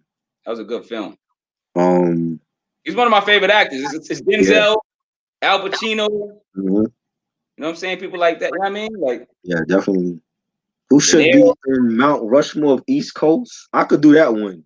East Coast. Easier, yeah. Cause for me, I'm going by my top 5. It's Pac, Biggie, Jay, Nas, and Eminem. But you know what I'm saying? But Eminem, you consider the Midwest. But if I take Eminem out, then I gotta put Sean Price in there or Pun. You know what I'm saying? But dude, I gotta go Big L. Not a Big Pun. Right. Biggie. I'm gonna go Nas, and I'm gonna go. Damn, 5. What's 5? I don't want to. Damn, what I say? Man, I'm going crazy. I'm battling in my head who I want to put on there. Shoot, you know what? Jay-Z. Yeah. Yeah. Hey, Jay got hits. We got classics, man. Yeah, I do feel like his fan base is kind of delusional when it comes to. They act like every album he got is classic, and it ain't. Nah, you know what it is? His rhyme pattern is just it does improve. It seems like it's improving. It's dope. It's like I think when he rhymes and it's just like, yo, like I read like I don't know if you read his book. He had a book out. I think it's Decoded or something like that. I got Decoded. Yeah, I got that. And he's breaking down the rhymes and stuff. And I'm like, shit, I missed that. Like, I'm like, God damn, and I gotta go back and listen to the song. It was stuff like that. You know, I was like, damn. And he talked about like writing, being in front of the bodega and writing his rhymes on like the brown paper bags and all that. Yeah. And then just all that stuff was in his head. A lot of that shit was just in his head. Like him and Biggie, you gotta get people like that. If you just come in the studio and go, you're doing this, and then you go, I got it. You got what? Yo, I remember when Biggie was on Rap City. I want to say it was after the episode where he talked about after Pac got killed, and he talked about doing One More Chance with Big Tigger, and he said that he freestyled the One More Chance remix. Like he didn't write it down. He freestyled that whole song. Biggie didn't use paper. Suppose this is like when they got in it, you know, when they started really doing, you know what I mean? I think Biggie never supposedly used paper. Supposedly, Jay supposedly never used paper. It's just like you got to give those. You just got to get them they got to be on Mount Rushmore. Yeah. Dude, they just doing this and they listen to the beat and they go, I got it. What do you got? You got a whole song from listening to the damn beat. Like it's just genius. You know what I'm saying? That's all. Everybody, yes. Samuel Jackson is a great actor. I think he did a lot of movies for the paycheck, but he's a great actor. Oh yeah. Snakes on the Plane. He got some classics and he got some shit too. Yeah, he got in a lot of Netflix films, and I'm like, this shit was a movie. Yo, Snakes on the Plane was trash. I did not like that. And then but then you got what's the one with John Travolta? Oh shoot, freaking with damn, why can't I'm going crazy? Pulp Fiction. One of my favorite movies ever. Now, see, I came in late to the party on that. I saw that maybe 2 years ago, first time ever. I never saw that before. Yes. Oh. And you know the thing is, I had a cousin that was visiting from the Caribbean, and he had gave me the poster. I had the poster on my wall, and I never saw the movie ever. And I saw it because Netflix had it. I believe it was like 2 years ago. It was on Netflix, and I saw. I'm like, let me watch this film. I never watched it before. I know all the hype about it. I watched it. It was cool, but like to me, I feel like if I had watched it when it came out, it was overhyped by you. I would have appreciated it more. I just feel like it was an okay movie. I don't feel like it was some classic film. But again, if I had watched it back then, I probably would feel differently about it. Because it was overhyped. Like anybody could like. I'm trying to think of a movie somebody hyped me up for. Then I finally watched and was like, all right, it's okay. Right. That would be that's the case because again, I watched Forrest Gump for the first time, same time as Pulp Fiction. Forrest Gump I actually like, but see, I'm not a big Tom Hanks fan, but I respect his craft because he is one of the best actors to me. Yeah. There's a couple movies, Castaway was good and Big. And I like, you know, I liked him in Splash. That was a good film. Oh, another classic. Oh yeah. And even the movie we did recently about Scully, the guy that landed the plane on the Hudson River. Oh, yeah, that one was good too. Yeah, that was a good one too. That actually, the day that happened, my grandfather had passed away. We had the funeral that same day. When I came back home from the funeral, I saw that breaking news on CNN that the plane had landed in the Hudson River. Oh man. Yeah, we had a blizzard that day too. It was a snow blizzard. So I always remember that. But that was a good film. Definitely, Sully was a good film. But yeah, like when I saw Forrest Gump, I heard the same thing, all the hype about it. I'm like, yo, let me look at this picture. And I liked it. I thought it was a good film. Nah, like you said, he's a good actor. But like you said, like he probably, if you had to compare him to like Denzel, you're gonna be like, nah. Right. You know what I'm saying? He can't do a verse with Denzel. He can't do a verse. You know what I mean? He can't do an acting verse. You know what I'm saying? If they did acting verses, you had to put Denzel against Pacino. You have to. Yeah. Right? Yep. That'd be a good one. The Arrows, you know what I'm saying? You have to, those are the big movies. Favorite movie from Samuel L. Jackson. That's a good one. Dude, I gotta go Pulp Fiction. I gotta go Pulp Fiction. Pulp Fiction? Yeah, for Samuel Jackson. He got a lot of good joints though. I'm just trying to remember. He got 8,000. You gotta look him up. The ones I know off top is not classic to me, so I gotta have to look at his old movies. Because I ain't gonna. Oh, Django. Django was good, but I don't think that's one of his best though. I don't think it was there. It was good though. Yeah. It was good. Django was good. And he's done a lot of He wasn't a star. He wasn't a star in Django. He was like that. Right. He wasn't a star. Yeah, he was like he did like a lot of co-starring and a lot of cameos in pictures. Yeah. That's what I'm trying to think. I want him to be y'all remember him in Jungle Fever, but he wasn't like the main star. He played a crackhead in Jungle Fever, but he wasn't the main star. Yes, with Halle Berry, right? But he wasn't the main star in Jungle Fever. You know what I'm saying? No. So it's like So it's like I gotta look up like the main joints he was in. Because he would like you said, he would steal the show. Like you said, you remember in Jungle Fever, because he was stealing the show as a crackhead. As a crackhead, right? He steal a show as a crackhead, dude. Right. That's a good crackhead. You know what I'm saying? Come on, dog. Yeah, for real. You know what I'm saying? And then like Django, he stole the role by being a coon. Yeah. You know what I'm saying? Like, see, when his movies come up, the first one that come up is Pulp Fiction. So Pulp Fiction probably would be like his best. That was dude. Unbreakable. Unbreakable was a good one. Unbreakable. Yeah. Unbreakable was good. Jackie Brown.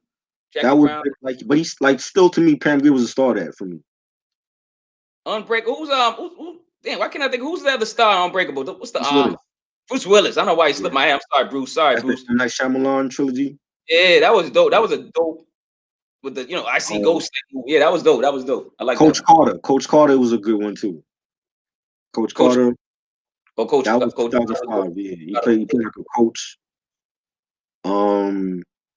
I liked him in talk about co-starring. I think him playing a co-star in Die Hard Part 3 with Bruce Willis is great. That was a great movie. Oh yeah. To me, that's like one of my favorites. I know a lot of people say the first two were like their best, but Die Hard 3 with Bruce Willis and Samuel Jackson in Harlem, that was a great film. And in New York City, summer '95, great film. Yo, dude, he steals the show. That's why people remember his movies by him like just stealing roles. Like that's why he makes him a good actor.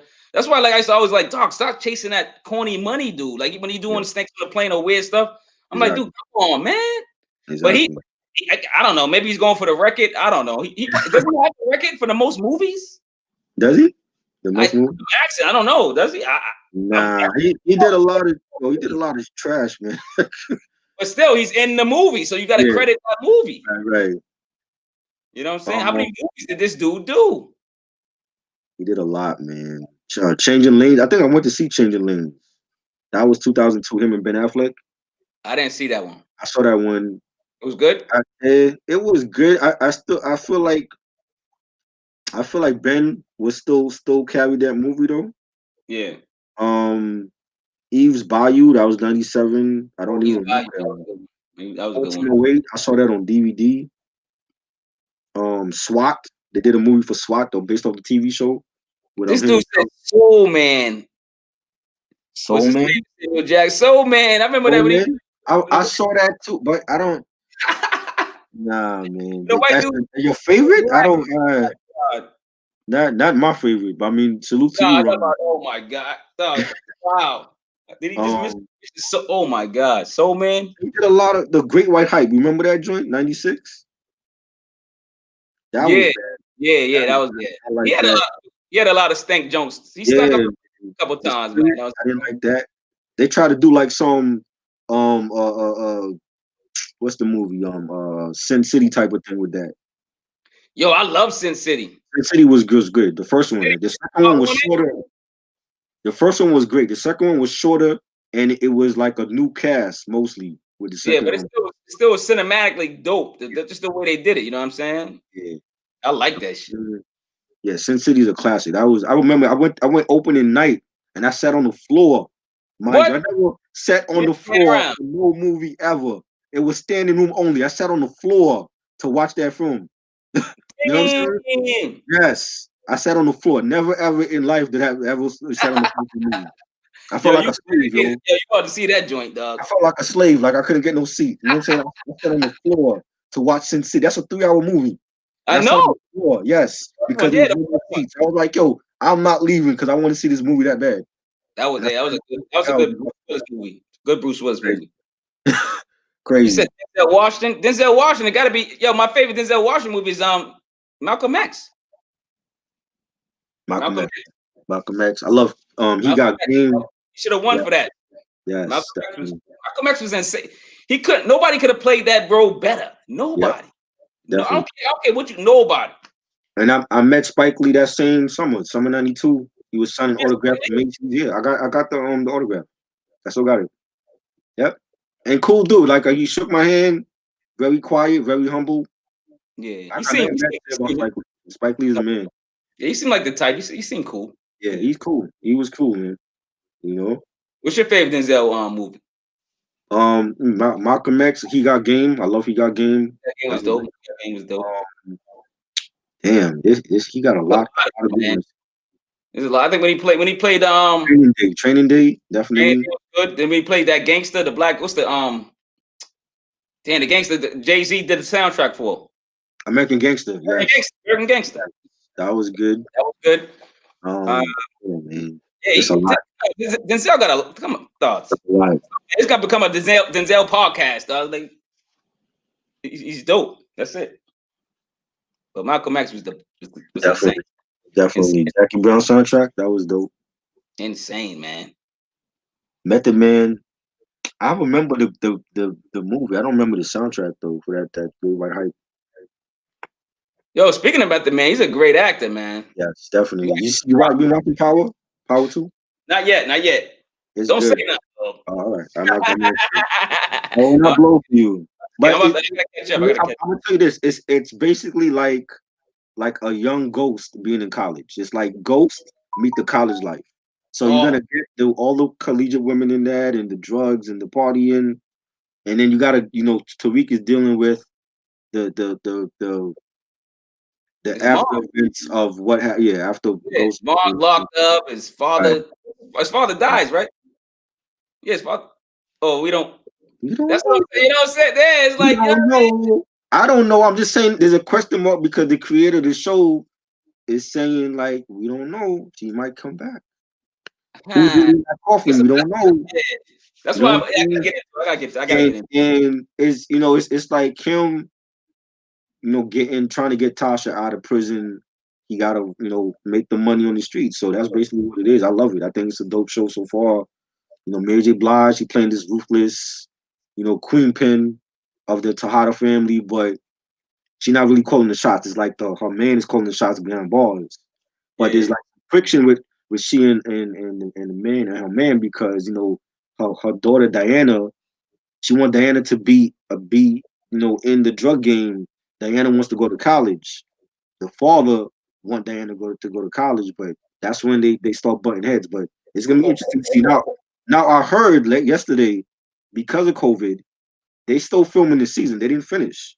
So Sunday is going to be the season finale for the first half of the season. Okay. And then they have like 5 more episodes to film. They're gonna film those, and then they'll bring it out by February of next year. Okay, yeah, they gotta break it up, man. Yeah. It's cold.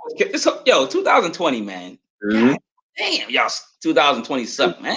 Crazy. You know how many shows that I watched that is incomplete? Like The Flash, the season was incomplete on that, and Riverdale, the season is incomplete, and there's a whole bunch of shows they never got to the season finale. Chicago Fire, all those shows. So, I don't know what they're gonna do.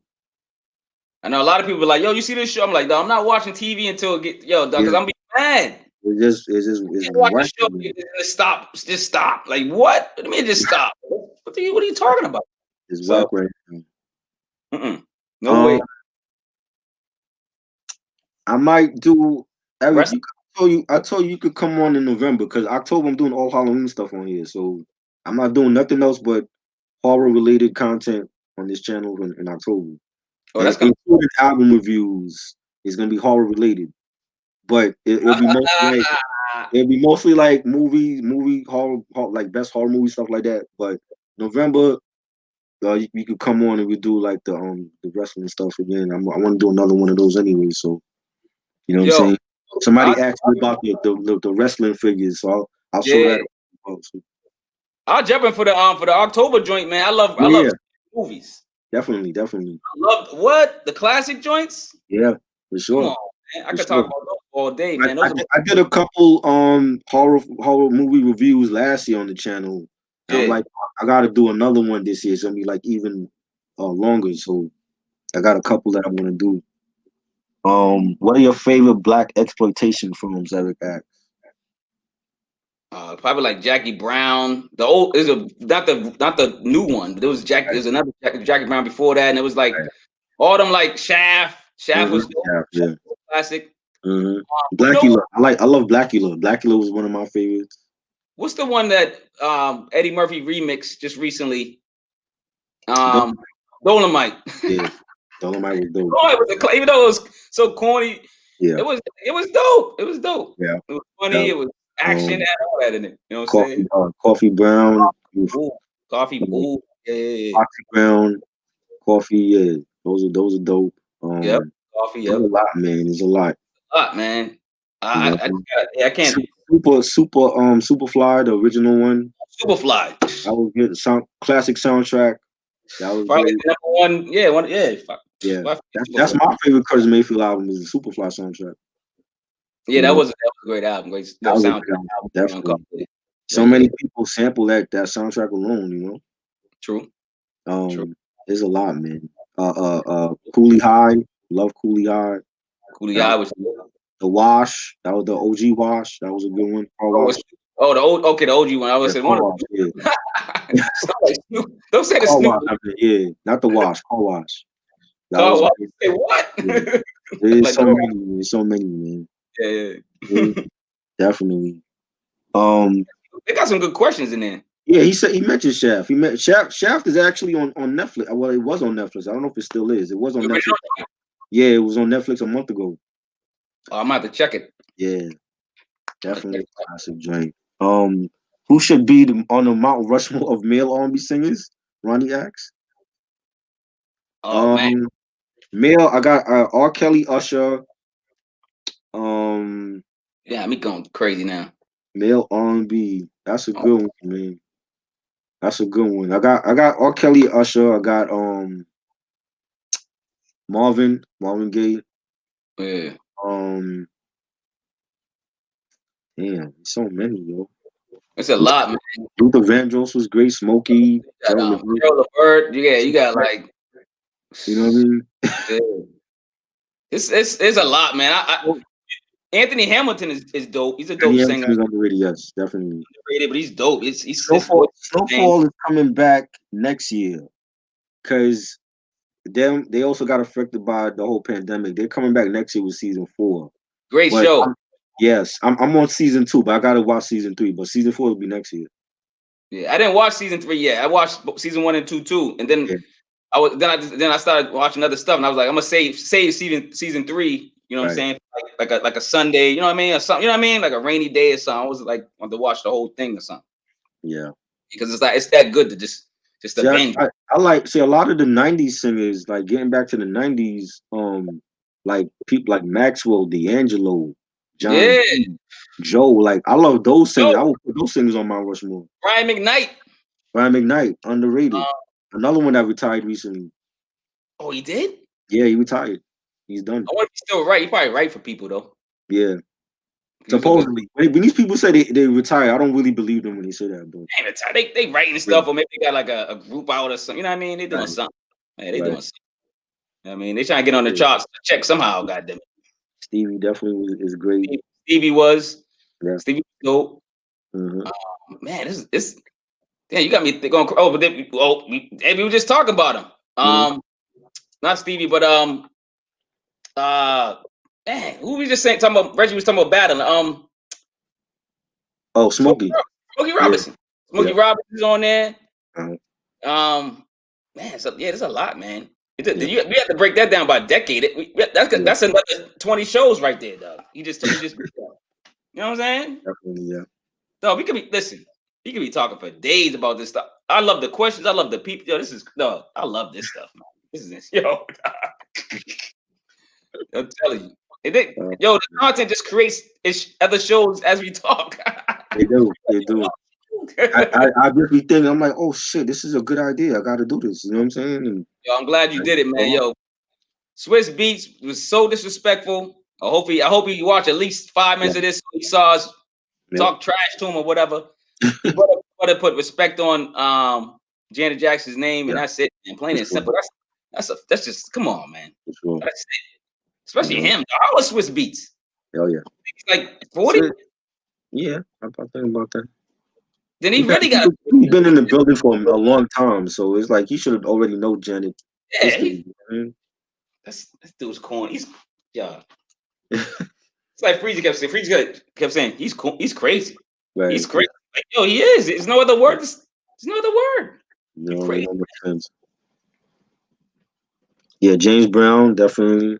Oh, James Brown. It's too, dude. It's too many. I have to do my homework. That's why I said. Like, that's why they were saying not fitting on that mountain, yo. People can be left off, you know. And then when you leave people off, they like, well, why you mention this? You know what I'm saying? There's too many. The Barge was dope. That Barge, yes. The Barge was dope. Barge, underrated singer. That's an underrated singer to me. Definitely. Yeah, we have to break it down. Listen, we got to break it down.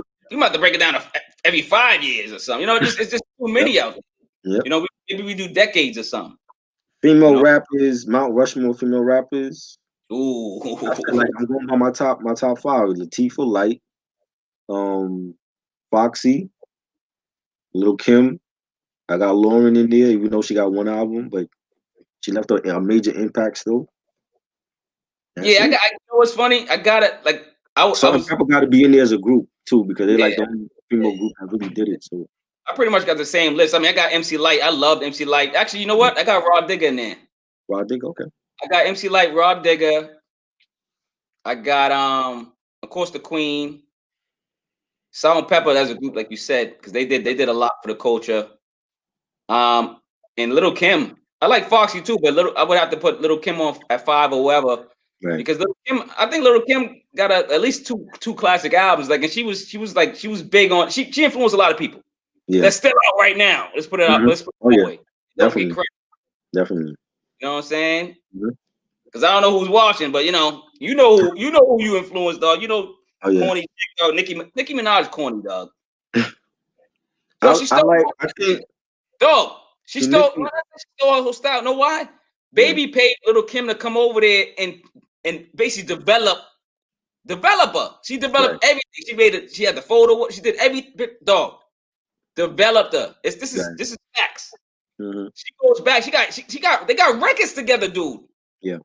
But Baby won't put them out because Nicki blew up, and then they was like, Lil' Kim, who? I don't know. She never came. I know who you talking about. And wasn't that part of the beef with him and Weezy, that if Weezy leave, Cash Money, Baby have to keep Nicki and Drake, or something like that? It was it's something. I don't. Yeah, it's gonna come out. It's gonna be a book or one of them documentary movies. Right. We're gonna get all that juice. Underrated. Drinking for days with Baby, dog. Underrated Intercontinental championship matches you ever watched? That is a good one. Oh, that's you all day, dog. I'm gonna forget all that stuff. From back in the day, I forget. Like, I don't. What is that? What's intercontinental champ? That means when they mix WCW. You talking about WWE matches?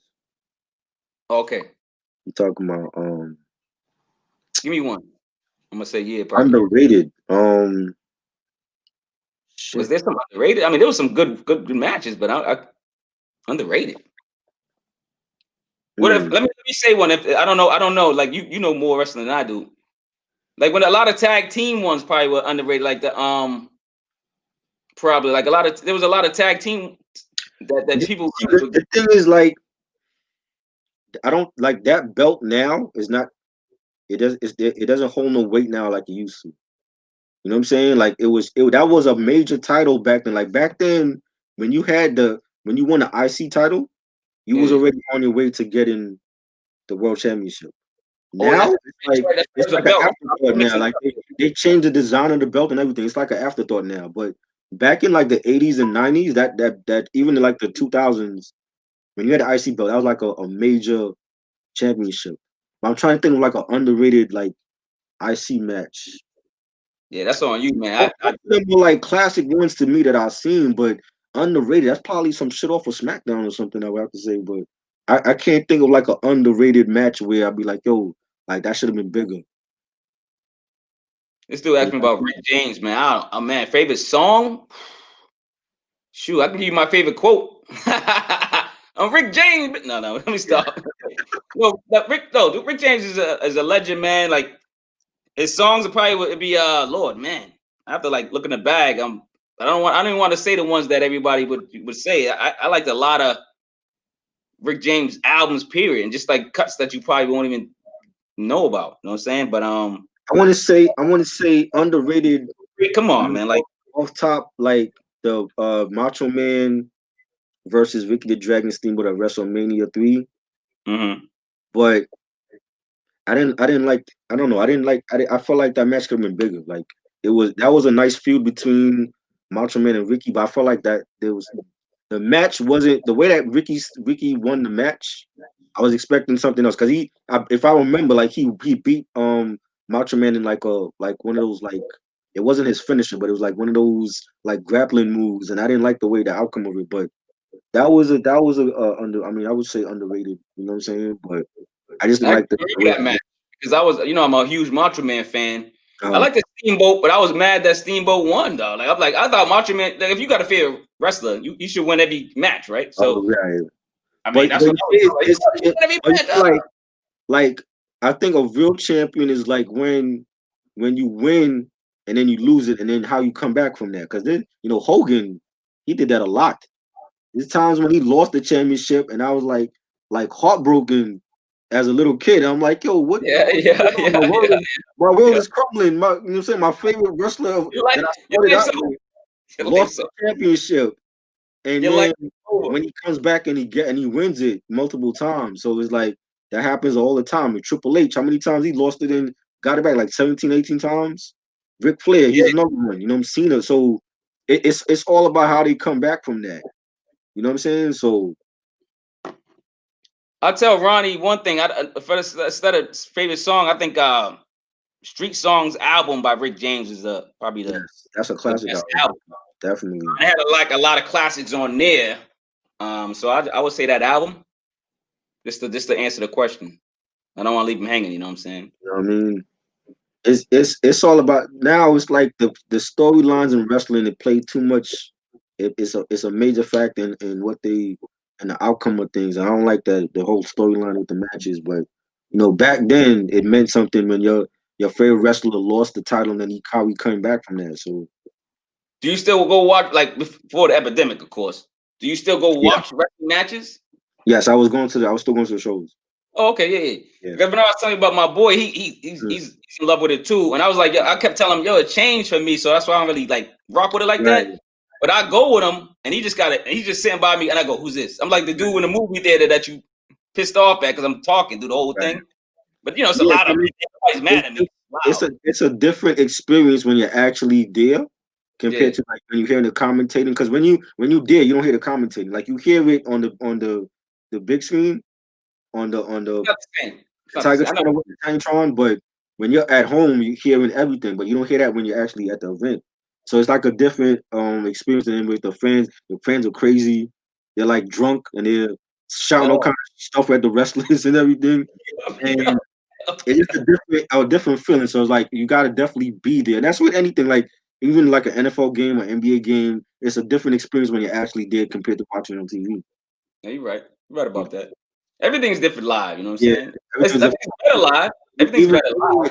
Like going to see your favorite artist in concert is totally different than seeing them on TV. Of course. Like a surreal experience. Like going to see when I went to see like Boyz II Men and TLC and all of them, like it was a surreal moment. Like actually being there and watching them on stage. So yeah. That's for anything, man. It gotta be anything, man. Everything live is better, man. Come on, man. Definitely. And you can almost touch them, you can see it. Some sweat might come on you, you know what I mean? Like it's a real experience. Exactly. You got people, like you said, drunk people, you know, tripping and fall, like all type of stuff. It's just a fun experience. You know, then they'll put like the cameras on you and everything. So you know, you got to see how they set up and everything. So hell yeah. All day. I'm going with Chris Benoit and Jericho back. Oh yeah, that was a good one. Benoit and Jericho. I don't even remember like some of those pay-per-views though. I used to watch them all the time, but like unless I remember the outcome, I don't really remember the pay-per-views like that. Yeah. You know what I'm saying? But I saw all of those joints, you know what I'm saying? So that's when they were still good. Like they're still doing great pay-per-views, and not like how it is now. Who introduced you to wrestling on Try? Like was it like your father, your uncle, or somebody my grandmother actually on my mother's side. My grandmother, when I was like 4 or 5 years old, my grandmother she used to laugh at the matches. Like when she was watching it, she thought it was funny. So like the different moves that they do and they fall down and all, she thought that was funny. So she used to laugh with that. And I started watching it, and then like I want to say 84, 85 when Hogan won his first title against the Iron Sheik at the Garden. That's that was like my introduction to wrestling. So that just took over. I remember that one. And it just. I want to stop watching wrestling. I won't say stop, because once in a while I will watch wrestling. Like, you know what I'm saying? Even to this day, I still, if it's on, I watch it. But I'm not like all into it, know everybody. Right. But I probably watch it for the ladies now. It's like a lot of ladies now. But to their credit, the divas are more athletic now than they ever been. I feel like back when Trish Stratus was there and Stacy Keibler, it was more about the looks than the actual talent in the ring. But they have talent now that they should have had back in the Attitude Era, to me. You ever watch the show Glow? I watched Glow. I remember Glow when I was little. Yeah. But I'm saying they got an actual show now. Yeah, about I haven't seen it though. I heard about it though. It's pretty good. It's pretty good. I gotta check that out. You know what I'm saying? So that Hogan is what was like my introduction, and then everybody else, you know, Heart Foundation and Macho Man and Ricky the Dragon and everybody, Ric Flair. So I've been watching wrestling since then. Animals rip the goddamn, eat the goddamn buckle. What's the thing on the side? They used to eat animals. There's to eat the what's the foam stuff? The turnbuckle, yeah. Turnbuckle. Junkyard Dog, like Junkyard Dog, yeah. Coco Beware with the parrot, the macaw he had on his shoulder and shit. Oh man, it was just like a dream for a kid, man. I'm glad I grew up in my era, because it's like I experienced everything that people are talking about now. Everything. You know what I'm saying? Before that, it's probably just more racism. But now it's like we had great entertainment that kind of like distracted us from the racism or whatever was going on. Yeah. That's probably them. I think that's what it was for me. Like I was as a kid, I was just like into my world. Like I was into wrestling and cartoons and sports. So I wasn't hanging on the streets. I wasn't into gangs and all that. And you know the outside, the shit that was going on outside world, like I was aware of it, but I was into my own little bubble. So it was like, that's why like when people be like, yo, how you remember this shit? Because I was into my own little bubble at that time. I wasn't into all the other stuff. See, that's what happened to me. When I started liking girls, it was over. Right. I'm like, cartoon, what's that? You know what I'm saying? I'm looking at, you know, chicks and whatever. And then, you know, then about video games, I gave those away. Like, it was like, women, what? You know what I'm saying? It was a rap. And then I was outside. Even when the women came along, I was still me. Like, that wasn't gonna change me. So it was like, either you like me or you don't. You know what I mean? So. Oh yeah, I never changed, but I just like being outside because I just like, dude, I was an outside dude, man. You know what I'm saying? And I had a lot of cousins growing up.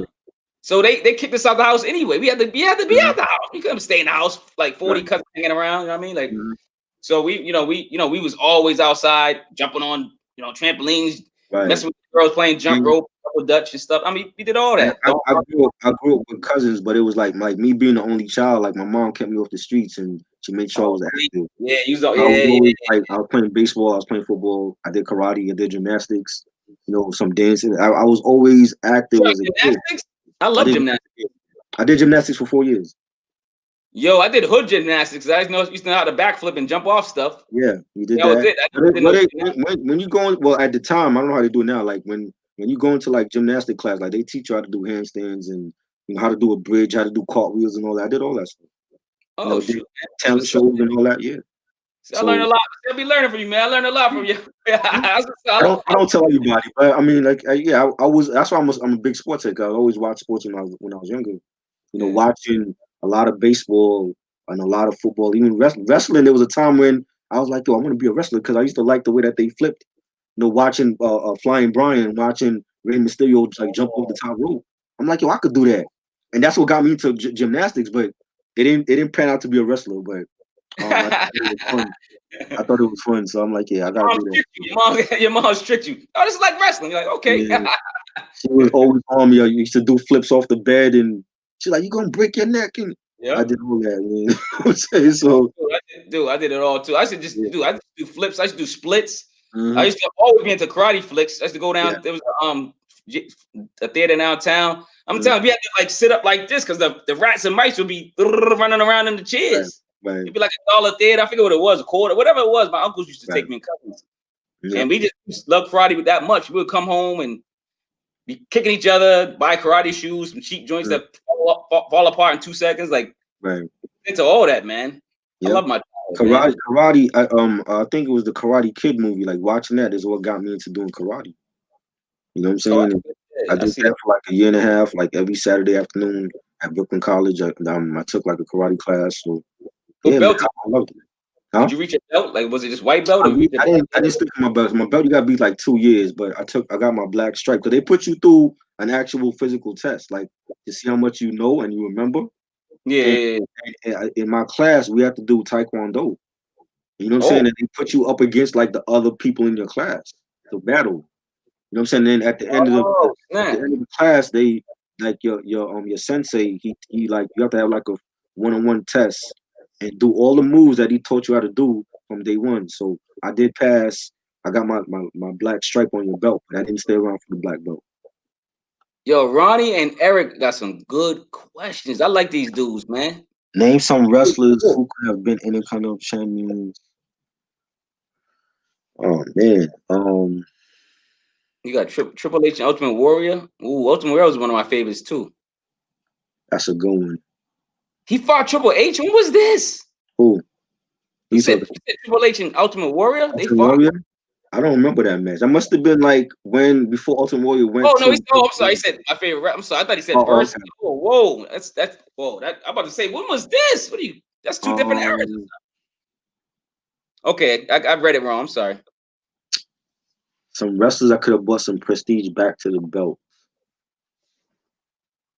Damn. I want to say Flying Brian. I don't believe Flying Brian won the IC title when he was in WWE. Yeah. No, but unfortunately he's not here. I want to say Flying Brian. There's a lot, man. I mean, like I said, like, it was different because like the way that they promoted those wrestlers, like title for title, like when you won, see, like when Shawn Michaels won the IC title, he became a star. You know what I'm saying? Not kicking Marty Jannetty through the glass and all that. When he won the IC title, he became a star. And then you already knew he was on his way at some point to getting the world championship when Kurt Angle won. I believe he won the European title first, if I'm not mistaken.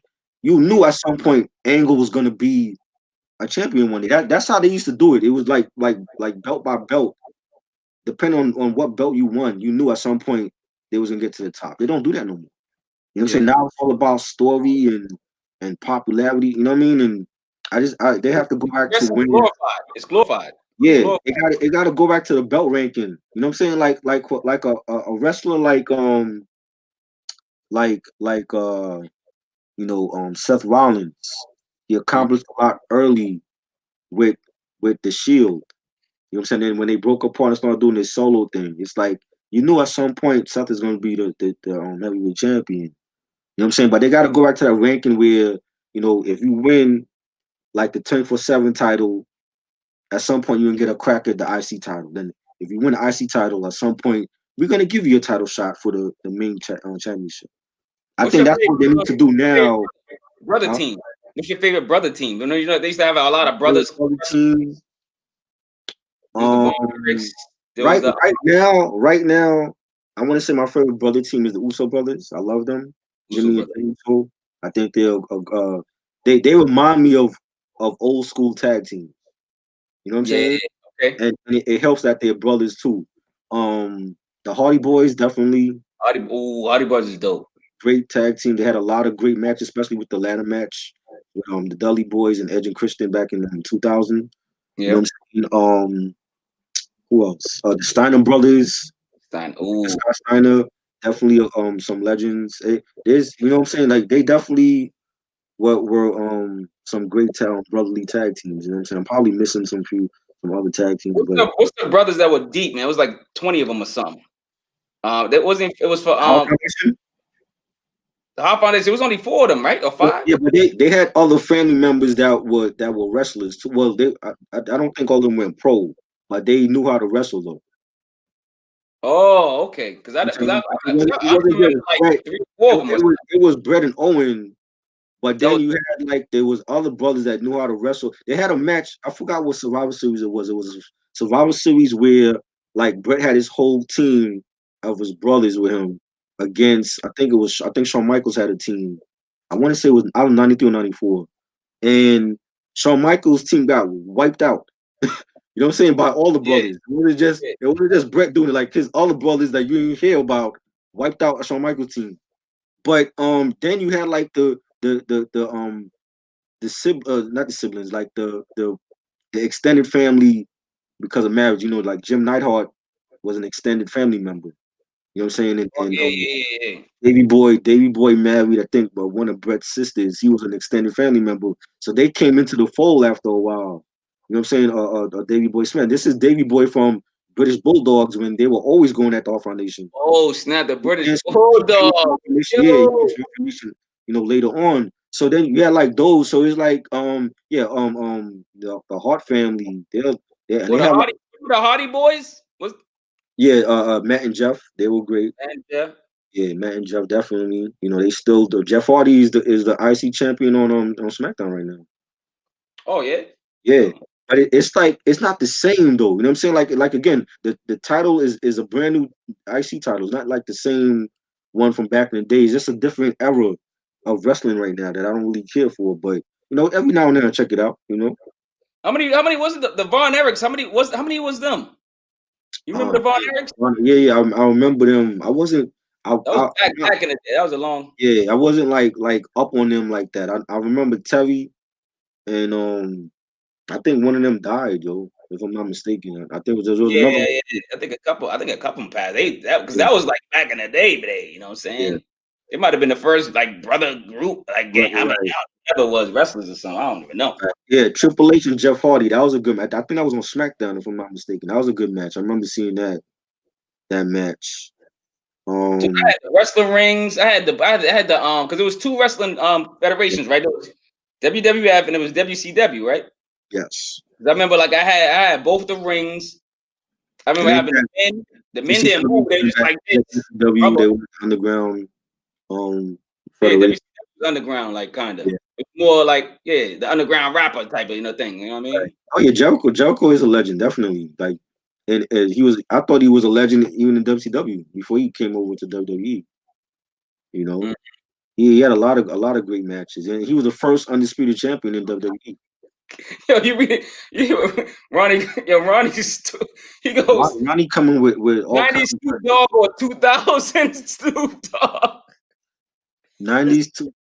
Well, I It got to mean, the 90s because it got him on. You know, that's the 90s. You know, 2000 Snoop.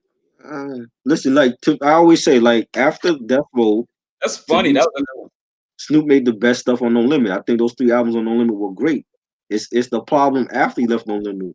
His discography started getting shaky. You know what I'm saying? Because it's Pharrell. I'm including Pharrell. I'm saying, well, the album with Pharrell, I like Bush, but I mean, I don't think the majority of people could consider Bush a classic album. Oh You no, know I don't think like that. I but, think like dude, you think how many Snoop classes you think he got? You think he got more than one classic? yes, he has more than one classic. Yeah, I don't but know, man. he has.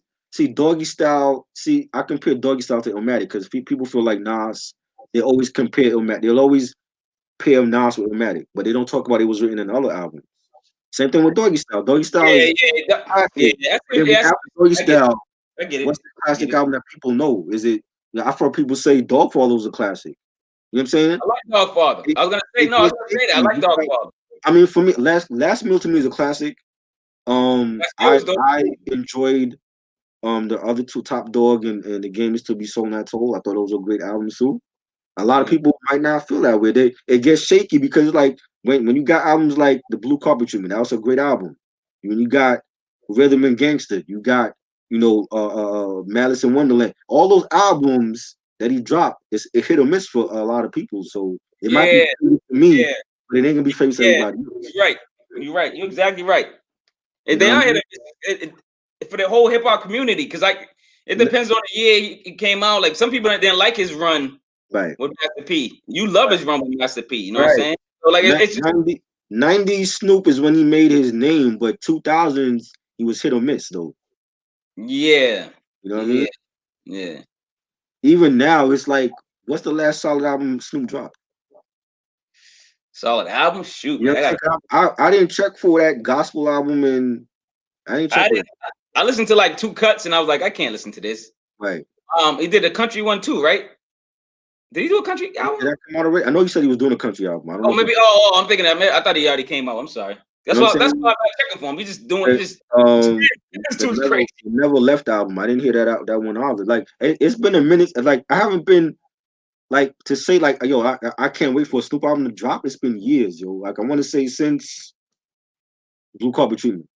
Because even after that, I was still checking for him. Like that Ego Tripping, I bought that the first day from FYE, bro. That shit is terrible. You know what I'm saying? Because I was that hype. I was like, yo, maybe Snoop gonna drop another solid album, man. I didn't like that album. You know, the documentary, was it documentary? That album, it was hit and miss. It's not a classic album, but like I said, I haven't been hyped for a Snoop Dogg album in years. So yeah, me either. I couldn't tell you. Maybe like a single or two would be dope, but that's man, not the album. You know what I'm saying? Like, so I think like he was hit and miss in the 2000s, man. Ronnie, to answer your question real quick, I like Al Green. Who doesn't? Al Green's he should be on Mount Rushmore too. We forgot Al Green. Yes, I know. Yes, The Rock was a wrestler before his acting. I know. Oh, yeah, we know that. I even know that. We know about this already. Rocky Maivia. That's how he started off. Yeah, I know about that one. You know, Harlem Heat. Harlem Heat was a great brotherly tag team. I forgot about them. You know, there's a lot of tag teams that were just like under the radar and stuff. They was good wrestlers. Yeah, but they didn't have maybe the best name or the best managers or whatever, or they didn't want to roll with them. Some of them went under the radar. There's a lot of tag teams that went under the. Like I mentioned, the Killer Bees. That was one of my favorites because they were athletic, but they lost a lot of matches. Yo, I remember they was just acrobatic. They were just flipping. They used to wear the yellow and black Nikes and all that. Yeah, but they lost a lot of matches. It wasn't promoted like the Hart Foundation and Demolition. And dude, they would spend most of their energy doing flips and going crazy. Exactly. Then actual after that, no energy, dog. Yeah, you know what I'm saying? They got wiped out by a lot of like matches. You would think like they would be in the match. They got wiped out. You know. They'll always be like the first ones. If it was like a what's it called, the Royal Rumble or whatever, they'd be the first ones out because they be flipping around. They just flip them out the ring. Out of here. Yeah, sometimes they come in with like a mask on. You don't know who is who. You know what I'm saying? So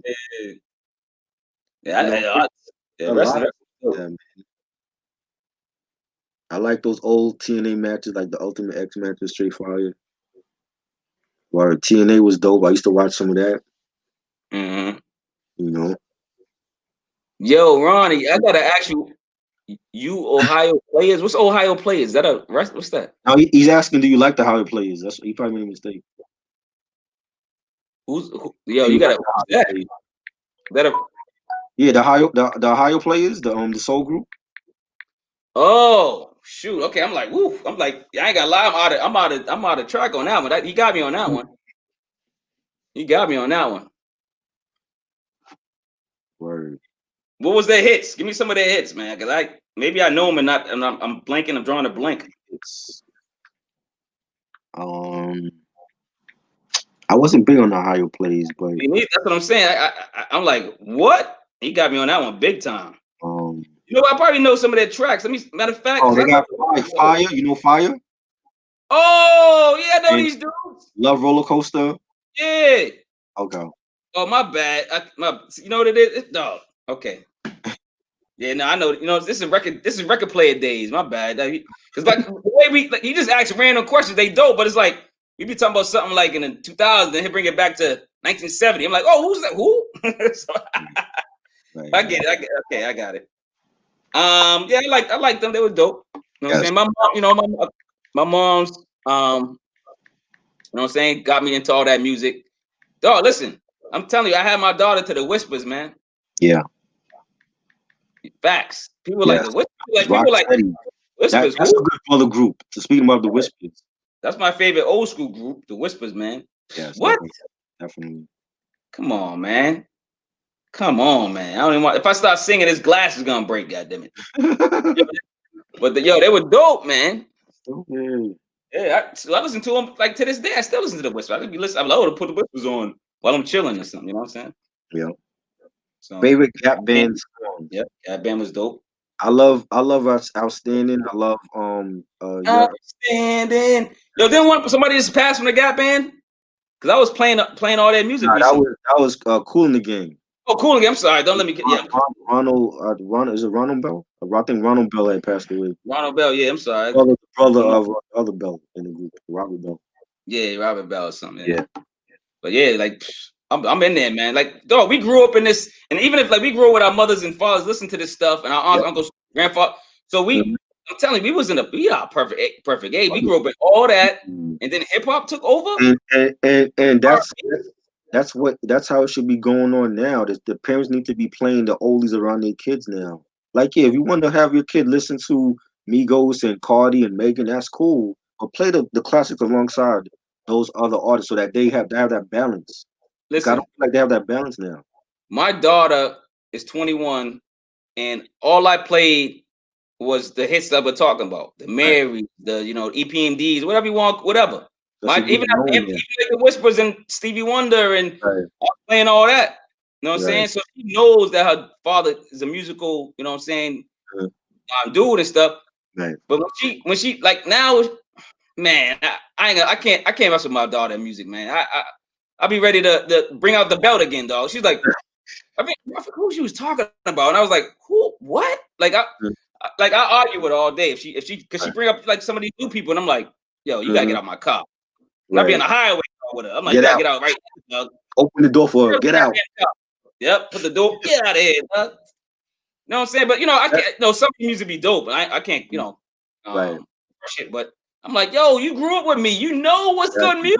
What are you disappointing me, man? And me being the only child, it was like I didn't have no other choice. So it's like when my mom put on that record player and Prince come on and Michael and Aretha and Luther and SOS Band, I knew those songs because I was always there. You know what I'm saying? It's like it's like it would be. Can you imagine if I just grew up on Mary J. Blige and Blackstreet, but I don't know who Cameo is, and I don't know who Zap. Cameo. Come on, man. You know what I mean? So that's what the parents need to be doing. They need to be playing the oldies around their kids now, no matter what decade or generation it is. I do, man, and I did. That's why. And I was like, I be looking at my daughter like, yo, what did you have earplugs in when I was listening? You know what I'm saying? Like, but it was just like, come on, son, like, yo, like, but yeah. I mean, music's dope. Like, so she knows what good music is. And I think she knows the history of it and stuff like that. She just on her own, and I'll be surprised the music she listens to, because some of the music be like, she listens to a lot of like more I don't want to say depressing music. What's that music that be like, oh, I'm gonna kill myself, or you know, and it'd be like some weird chick singing it, some, you know. She listens to a lot of that stuff, man, too. Billie Eilish. Yeah, like people like that. I like her too, but it's like I'm not gonna be, you know, jamming to her every day and be depressed, dog. I'm trying to like live, you know what I'm saying? Like, but yeah, she listens to a lot of like she listens to good music. She got good choices. But I'd be like, okay, maybe trade off. You ever hate this person? You ever hate this person? We're gonna wrap this up very soon because it is past 3 hours. Oh yeah, we got it. I'm saying favorite Jodeci song at Ronnie X. Oh man, maybe Forever My Lady, or I don't know, because that's the first one that came to my mind, because I like to sing it a lot. So I don't know. See, they got a lot of good ones, man. When they first started, it was hot, man. That first album, I think the second one too, I think. And the albums when they was wearing no clothes, those albums was dope. And then like they started, you know, doing weird stuff and separating and drinking and one day to marry, and it was crazy. I don't know. So yeah, rest in peace, Road Warrior Animal. He passed away yesterday. Oh yeah, R.I.P. man. Yeah. On Laurinaitis. His son used to play for the Rams. He was a linebacker. Yeah? Yeah. I don't know what happened to him though. Oh. Yeah. That's interesting. His son was playing football in the NFL.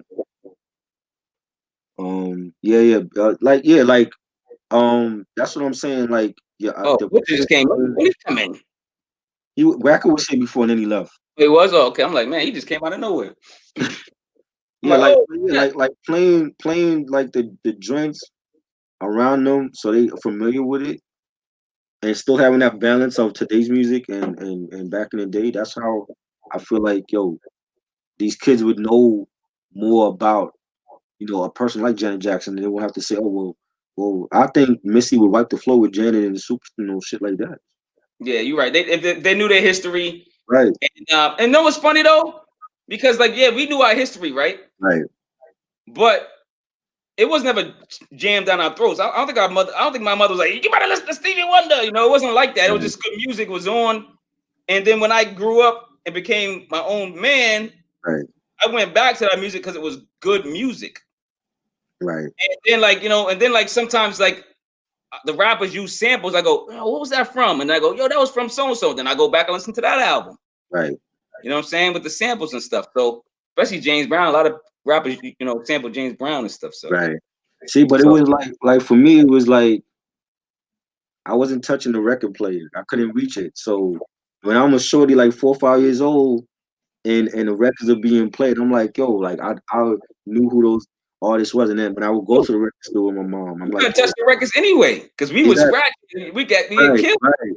Crazy. But I would still be able to get the record I wanted. So when that new Run DMC album come out, I already got it. You know what I'm saying? I'm like, okay, I'm adding this to the rotation with Thriller and Purple Rain and Phil Collins and all that. You know what I'm saying? And another nice singer. Yeah.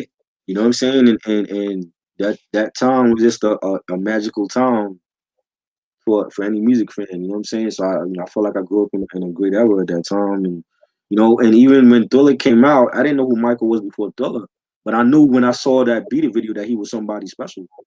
I had never seen nobody dance like him ever, like to do a moonwalk and just the flashiness that he had, the swagger. I'm like, yo, there's nobody out like Michael. And this is back in the 80s. That's why I like you, bro, because like you said, like it's funny because you said I heard of Michael at Thriller, but guess what? Right. You didn't stop there. You went back and listened. You know what I mean? Yeah, because I didn't know none of the Jackson 5 stuff. And I'm like, at 5 years old, knowing that, yo, this dude is different from everybody else that was out at the time, different from Lionel Richie, different from Madonna and Cyndi Lauper, everybody else. I'm like, yo, I got to go back at some point and listen to I Want You Back and all those other hits that you know what I mean? First starting off, man, it's just ridiculous, man. It was ridiculous. It's like he couldn't miss back in the day. When he first, what? God damn, man, you got R.I.P. Michael, man, for real. Yeah. You ever find that doctor? If you live in Boston, it's a rap for that dude, dog. Where you live at, dog? That goddamn dog. And the Prince, whatever happened. About Get On Up, James Brown story. That was a good movie. I enjoyed it. Rest in peace, Chadwick Boseman. Yeah, rest in peace, man. Rest in peace, man. Star, man. The king.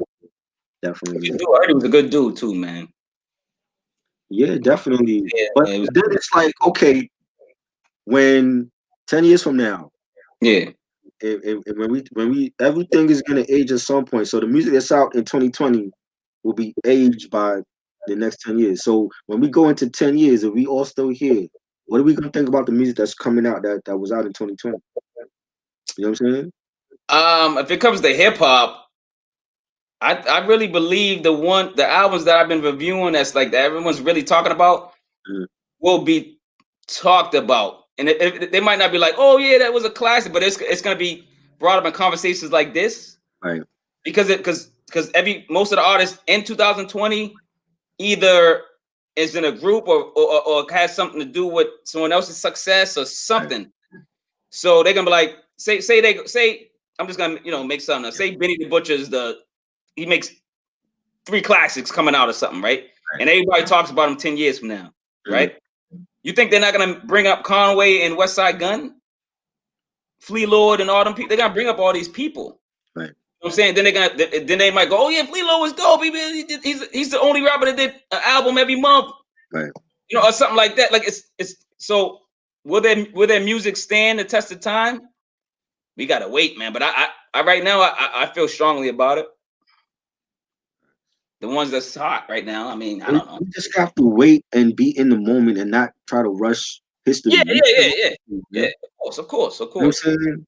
You can't. You see, for comic book fans, when Flash went back into the past and tried to change history, what happened with him? We're gonna talk about that on Friday. I'm part of a book club. We're gonna talk about that on Friday. So, oh, you know the book club? Yeah, it's like a another show. Salute to Levels of Geek. They have like a podcast on Fridays called DC Now and Forever, and we're talking about like all DC related stuff. So I actually bought the book. I read the book a couple of days ago, the Flashpoint storyline with the Flash and how he went back in past and tried to not dope. Change but like make everything right again, and it had like a side effect. So you know what I'm saying? We just gotta live in the moment and not try to rush the future, not try to rush time. You know what I'm saying? It's like when you was talking to Jazz and you was telling her how you like buy albums and CDs still, and she was kind of like laughing. But I love reading books. I gotta touch a book, man. She buys vinyl though. So I'm like, well, that's interesting because she buys vinyl. You know what I mean? Dude, I still read books. I gotta touch the paper, man. Yeah, I got to. That's how I feel. I can't like reading a book on your Kindle is different from actually flipping through the pages. That's just how I feel. So this dude said, yo, dog. This dude you end up looking in my window, dog. Redman's one of my top MCs, dog. I love Redman. Ronnie lives to give us the hardest questions on here. If it's on Red Channel, do the same thing. I love Redman albums, dog. Songs, come on, man. You bugging out, man. I like albums of Redman. You gotta ask me what my favorite album. It could change depending on my mood. I love he got a good 3 or 4 classics. Redman, come on, man. Like it's insane. Muddy Waters is dope. You know what I'm saying? Like that's the first one that come to mind. Yeah. Like he got songs for day. Redman to this day still one of the top lyricists, man. If you listen to his rhymes, you be like, yo, that dude's still nice. Yeah. Still nice. Yeah, so like like I was saying, like it's like a virtual book club, and like for this month they're talking about the Flashpoint storyline, and then there'll be other books they'll be doing in the future. So I'm like, yo, I actually bought the book, and because I've always been a comic book head, so I read it, I understand the story, and we're gonna talk about it. Yeah, that's dope, man. I'm gonna have to join the chat. Yeah, definitely. If you love comics and movies and Friday all that. What time usually? I think it's Friday at 9 p.m. I gotta, and it's the what's the name? Movie? What's it called? It's called DC Now and Forever. It's like a separate channel for nothing. All the same guy, or is the separate? Oh, you got a separate channel. The same dudes on there from Levels of Geek, and they doing DC Now and Forever. Oh yeah, I probably don't follow him. Yeah, I'm gonna watch this again. I'll send you the link, so you know what I mean. Yeah, hit me I'm with the gonna definitely discuss with them. They're gonna be blown away by how much I know. Oh man, oh, this gonna be dope. Hit me with the link so I can get in there. I'm gonna blow people's minds by what I know, man. Because it's gonna be shocking. They're gonna be like, what? What the heck? What? Yeah. They're gonna think you wrote the book. Like, this dude wrote the book. Hold on, let me look at the title. You know what I mean? The director, you know what I mean? The editor, whatever. So your name be on it and shit. You know what I'm saying? Yo, man. Weeks. Why did they delete the YouTube channel? What happened? Like I said, they deleted the channel. I don't know why they did that. What? The one you just talked about? Yeah, I guess not to confuse people. Maybe I gotta ask Alex why they did that. On levels of geek now. On it though. Last time I checked. Well, I follow Levels of Geek, so I can probably watch that. But right, if they got it just on there, it's all good. I'm gonna find it. So yeah, you know the dudes anyway. You can probably text. Yeah, I just hit them up. They always hit me up. So yeah, you got it. Yeah, and let me know too, man. So you know what I'm saying? Because I support messing around, jumping in and out, messing around and stuff. For sure. You know what I mean?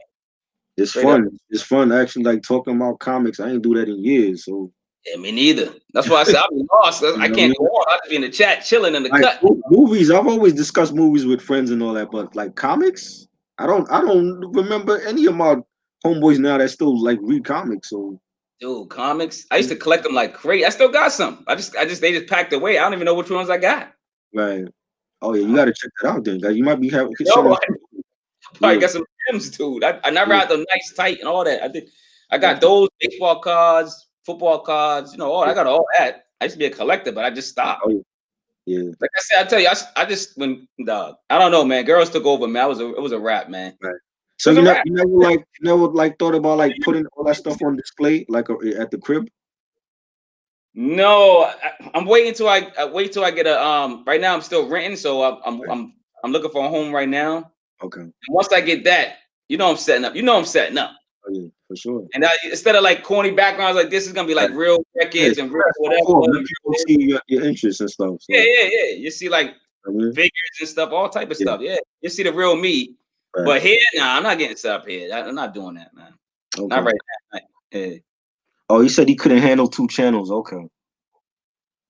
That's cool. That makes sense because this stuff is gotta be dedicated, dog. This stuff it takes a lot of hours to prep, to do the video, to edit the video. I don't edit stuff, but I'm gonna start editing stuff when I get all the equipment. You know what I mean? Like it takes a while to do all that stuff. I told Wacker like a couple weeks ago that we could do like a animated, like best animated films discussion or something like that. Oh, that's a good one too. I love Batman, the Batman films. He loves the Batman films too.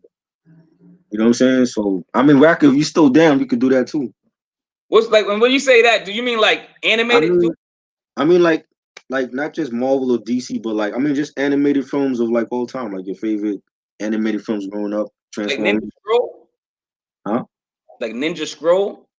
You ever hear that movie? Yeah. Like any animated film I used to watch anime like that and stuff. And I used to love that stuff. Yeah, anime too. Like it don't have to just be. It can be any animated film. You know, anime. So that's dope. Or Kira, if you like Kira, or Death Note or whatever. So Wacker the Butcher, man. So he must be. He's knowledgeable of all that stuff. He must be. Yeah, he knows his stuff. He knows. Yeah. Okay, cool. You know what I'm saying? Yeah, man. We definitely should. Yeah. We definitely got a plan. I know Wacker's in school, so we definitely got to plan it when he's available. So. Yeah, work around people's schedule, man. I'm trying to do that too, man. It's hard to get everybody. I'm surprised Jazz was able to come on because she said she was like busy, so it was good to have everybody on. That was dope. I appreciate it, man. I appreciate everybody that logged on. I appreciate everybody that showed love, man. People just this is the you're doing something right, man. If you wasn't doing something right, you wouldn't have all this support. See, you know what I'm saying? Yeah, you're genuine dude. People like, yo, try Burrow, dog. That's what try Burrow. You know what I'm saying? Like, I'm just me. And you so humble and shit. You so look at I'm just me, man. I'm just chilling, man. I'm just just talking good stuff with people, man. That's all it is. That's all it is. Good conversation makes good content. Yeah, for sure. Like I said, like we got Madam Madam Money coming on here next week. I hit her up to tonight, but she didn't get back to me, so she's probably busy. But I'm gonna definitely have her on here next week, and she's another dope content creator. Saturday, me and Reg are doing best video games, well, top 25 video games all time. If you want to, if you want to come on, you're welcome. Wacker, on that one. Yeah. You know, it's gonna be from any system, any era. You know, I might have some couple of Atari games on there. I might have, you know, I'm definitely gonna have some Nintendo games on there. I grew up with Nintendo and some Sega stuff, so you know, if you can make it, welcome to join. You know, we're gonna do that in the afternoon. I'll be like 3, 4 o'clock. We'll do that. You know, like I said, like mixtape Mondays. That's a new series I'm starting. Like once every, maybe not once, maybe twice a month. I'm gonna try to do it like Monday. We discuss like our, you know, different mixtapes that we love. You know what I'm saying? But you know, we'll have like discussions on like certain mixtapes. You know, whether it's G Unit or Dipset or Stay Property, whatever. That, you know, Weezy, of course. You know, Fab, definitely Fab, Banks in them, yeah. Right, yeah. There's a lot of slept on mixtapes that came out in the last. Troy Ave had a little run on mixtape. Yeah, definitely. Even though like a lot of people ain't rocking on him now, but I saw there was a mixtape I heard from him where he was like standing in front of a Jeep. I forgot the name of it though. I gotta research it because I used to be a big fan. Yeah. So that's a new series I'm starting, Mixtape Mondays. I'm not gonna do it in October. I'm gonna try to do it like Monday, like the first episode Monday, and then I'm gonna wait till November to do the other ones. But October is gonna be all horror content, so stay tuned for that. I already got stuff planned for October. But so if you available, Wacko or Marquise for Saturday, just hit me up. Definitely we'll talk about some best video games all time or whatever. So yeah. You know, I'm tuned in for like most of, you know, the majority of stuff you do, man. I'm tuned in. I'm still doing, you know, my videos stuff. I did a new one tonight. I did Ill Bill and Nims. They came up with an album. Twins. Yeah, Gorilla. Yeah, that's fire. Did you see the visuals for the different tracks they did? No, what was it like on YouTube? Yeah, like on I think it's on Ill Bill's channel on them, but they have like well they couldn't go out and actually do the videos because of what's going on now, but they have like some visual like they call it lyric videos, and they have like the visuals set up for like different songs on the album. Well, I've probably seen like 1 or 2, but I didn't know it was like a whole. Like I didn't know they were like a lot. I thought 1 or 2. Yeah. Great album, man. So yeah, I just did that one. It's probably downloaded by now, and you know, I just gotta like, you know, put the description in or whatever, and link some stuff to it and stuff like that, because I like to support the artists and try to, you know, link Bandcamp or whatever, however they get paid. I try to link their stuff. Yeah, man. And then, you know, I'm just networking, man. You know, hopefully me and my cousin, I don't know if she's gonna do it. She's trying to do something, but like I was telling you on the phone or texting or something, like if she's not serious, I'm not gonna rock with her. But I rock with anybody that's really passionate about what they do, and I'll jump on their podcast or I'll start one myself or whatever, and we gonna have a conversation. No doubt, for sure. For sure, definitely. Definitely need to go off now. It's like I didn't plan on making these joints like 3 hours, but I know every time we all come around, it's gonna. There we go. Yeah, and then the comments they was killing us in the comments. We had the answer because. Definitely. Shout out to Janet Jackson. We start off with Janet Jackson. The end with Janet Jackson. Shout out with Janet Jackson.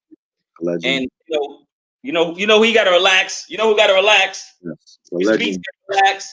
A legend. Right, yeah, that's right, baby. Janet, baby. A legend. Legend. Icon. All her damn albums, yo. All her classics. Icon, man. Icon. You know what I'm saying? Much respect. All her classics, man. Hell yeah.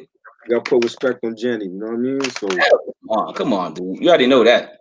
I'll send the video to Janet so she can see it, you know what I mean? Yep. Link it. You know what I mean? Yeah. Everybody love her. We love her. Definitely. We love Janet. And gotta salute these legends now before they pass away. We losing too many of our legends, man. So give them their flowers now, just like Noriega said. I know he didn't make that term up, but I always think of Noriega about the flower comment. But you know what I'm saying, he kind of made it popular again. But you gotta give everybody their flowers. Like that's why, like I see people shouting you out. They're giving you your flowers now. You know what I'm saying? Thanks. You take them and you know what I'm saying, and plant them, dog. You know what I mean? Yeah. So definitely, always.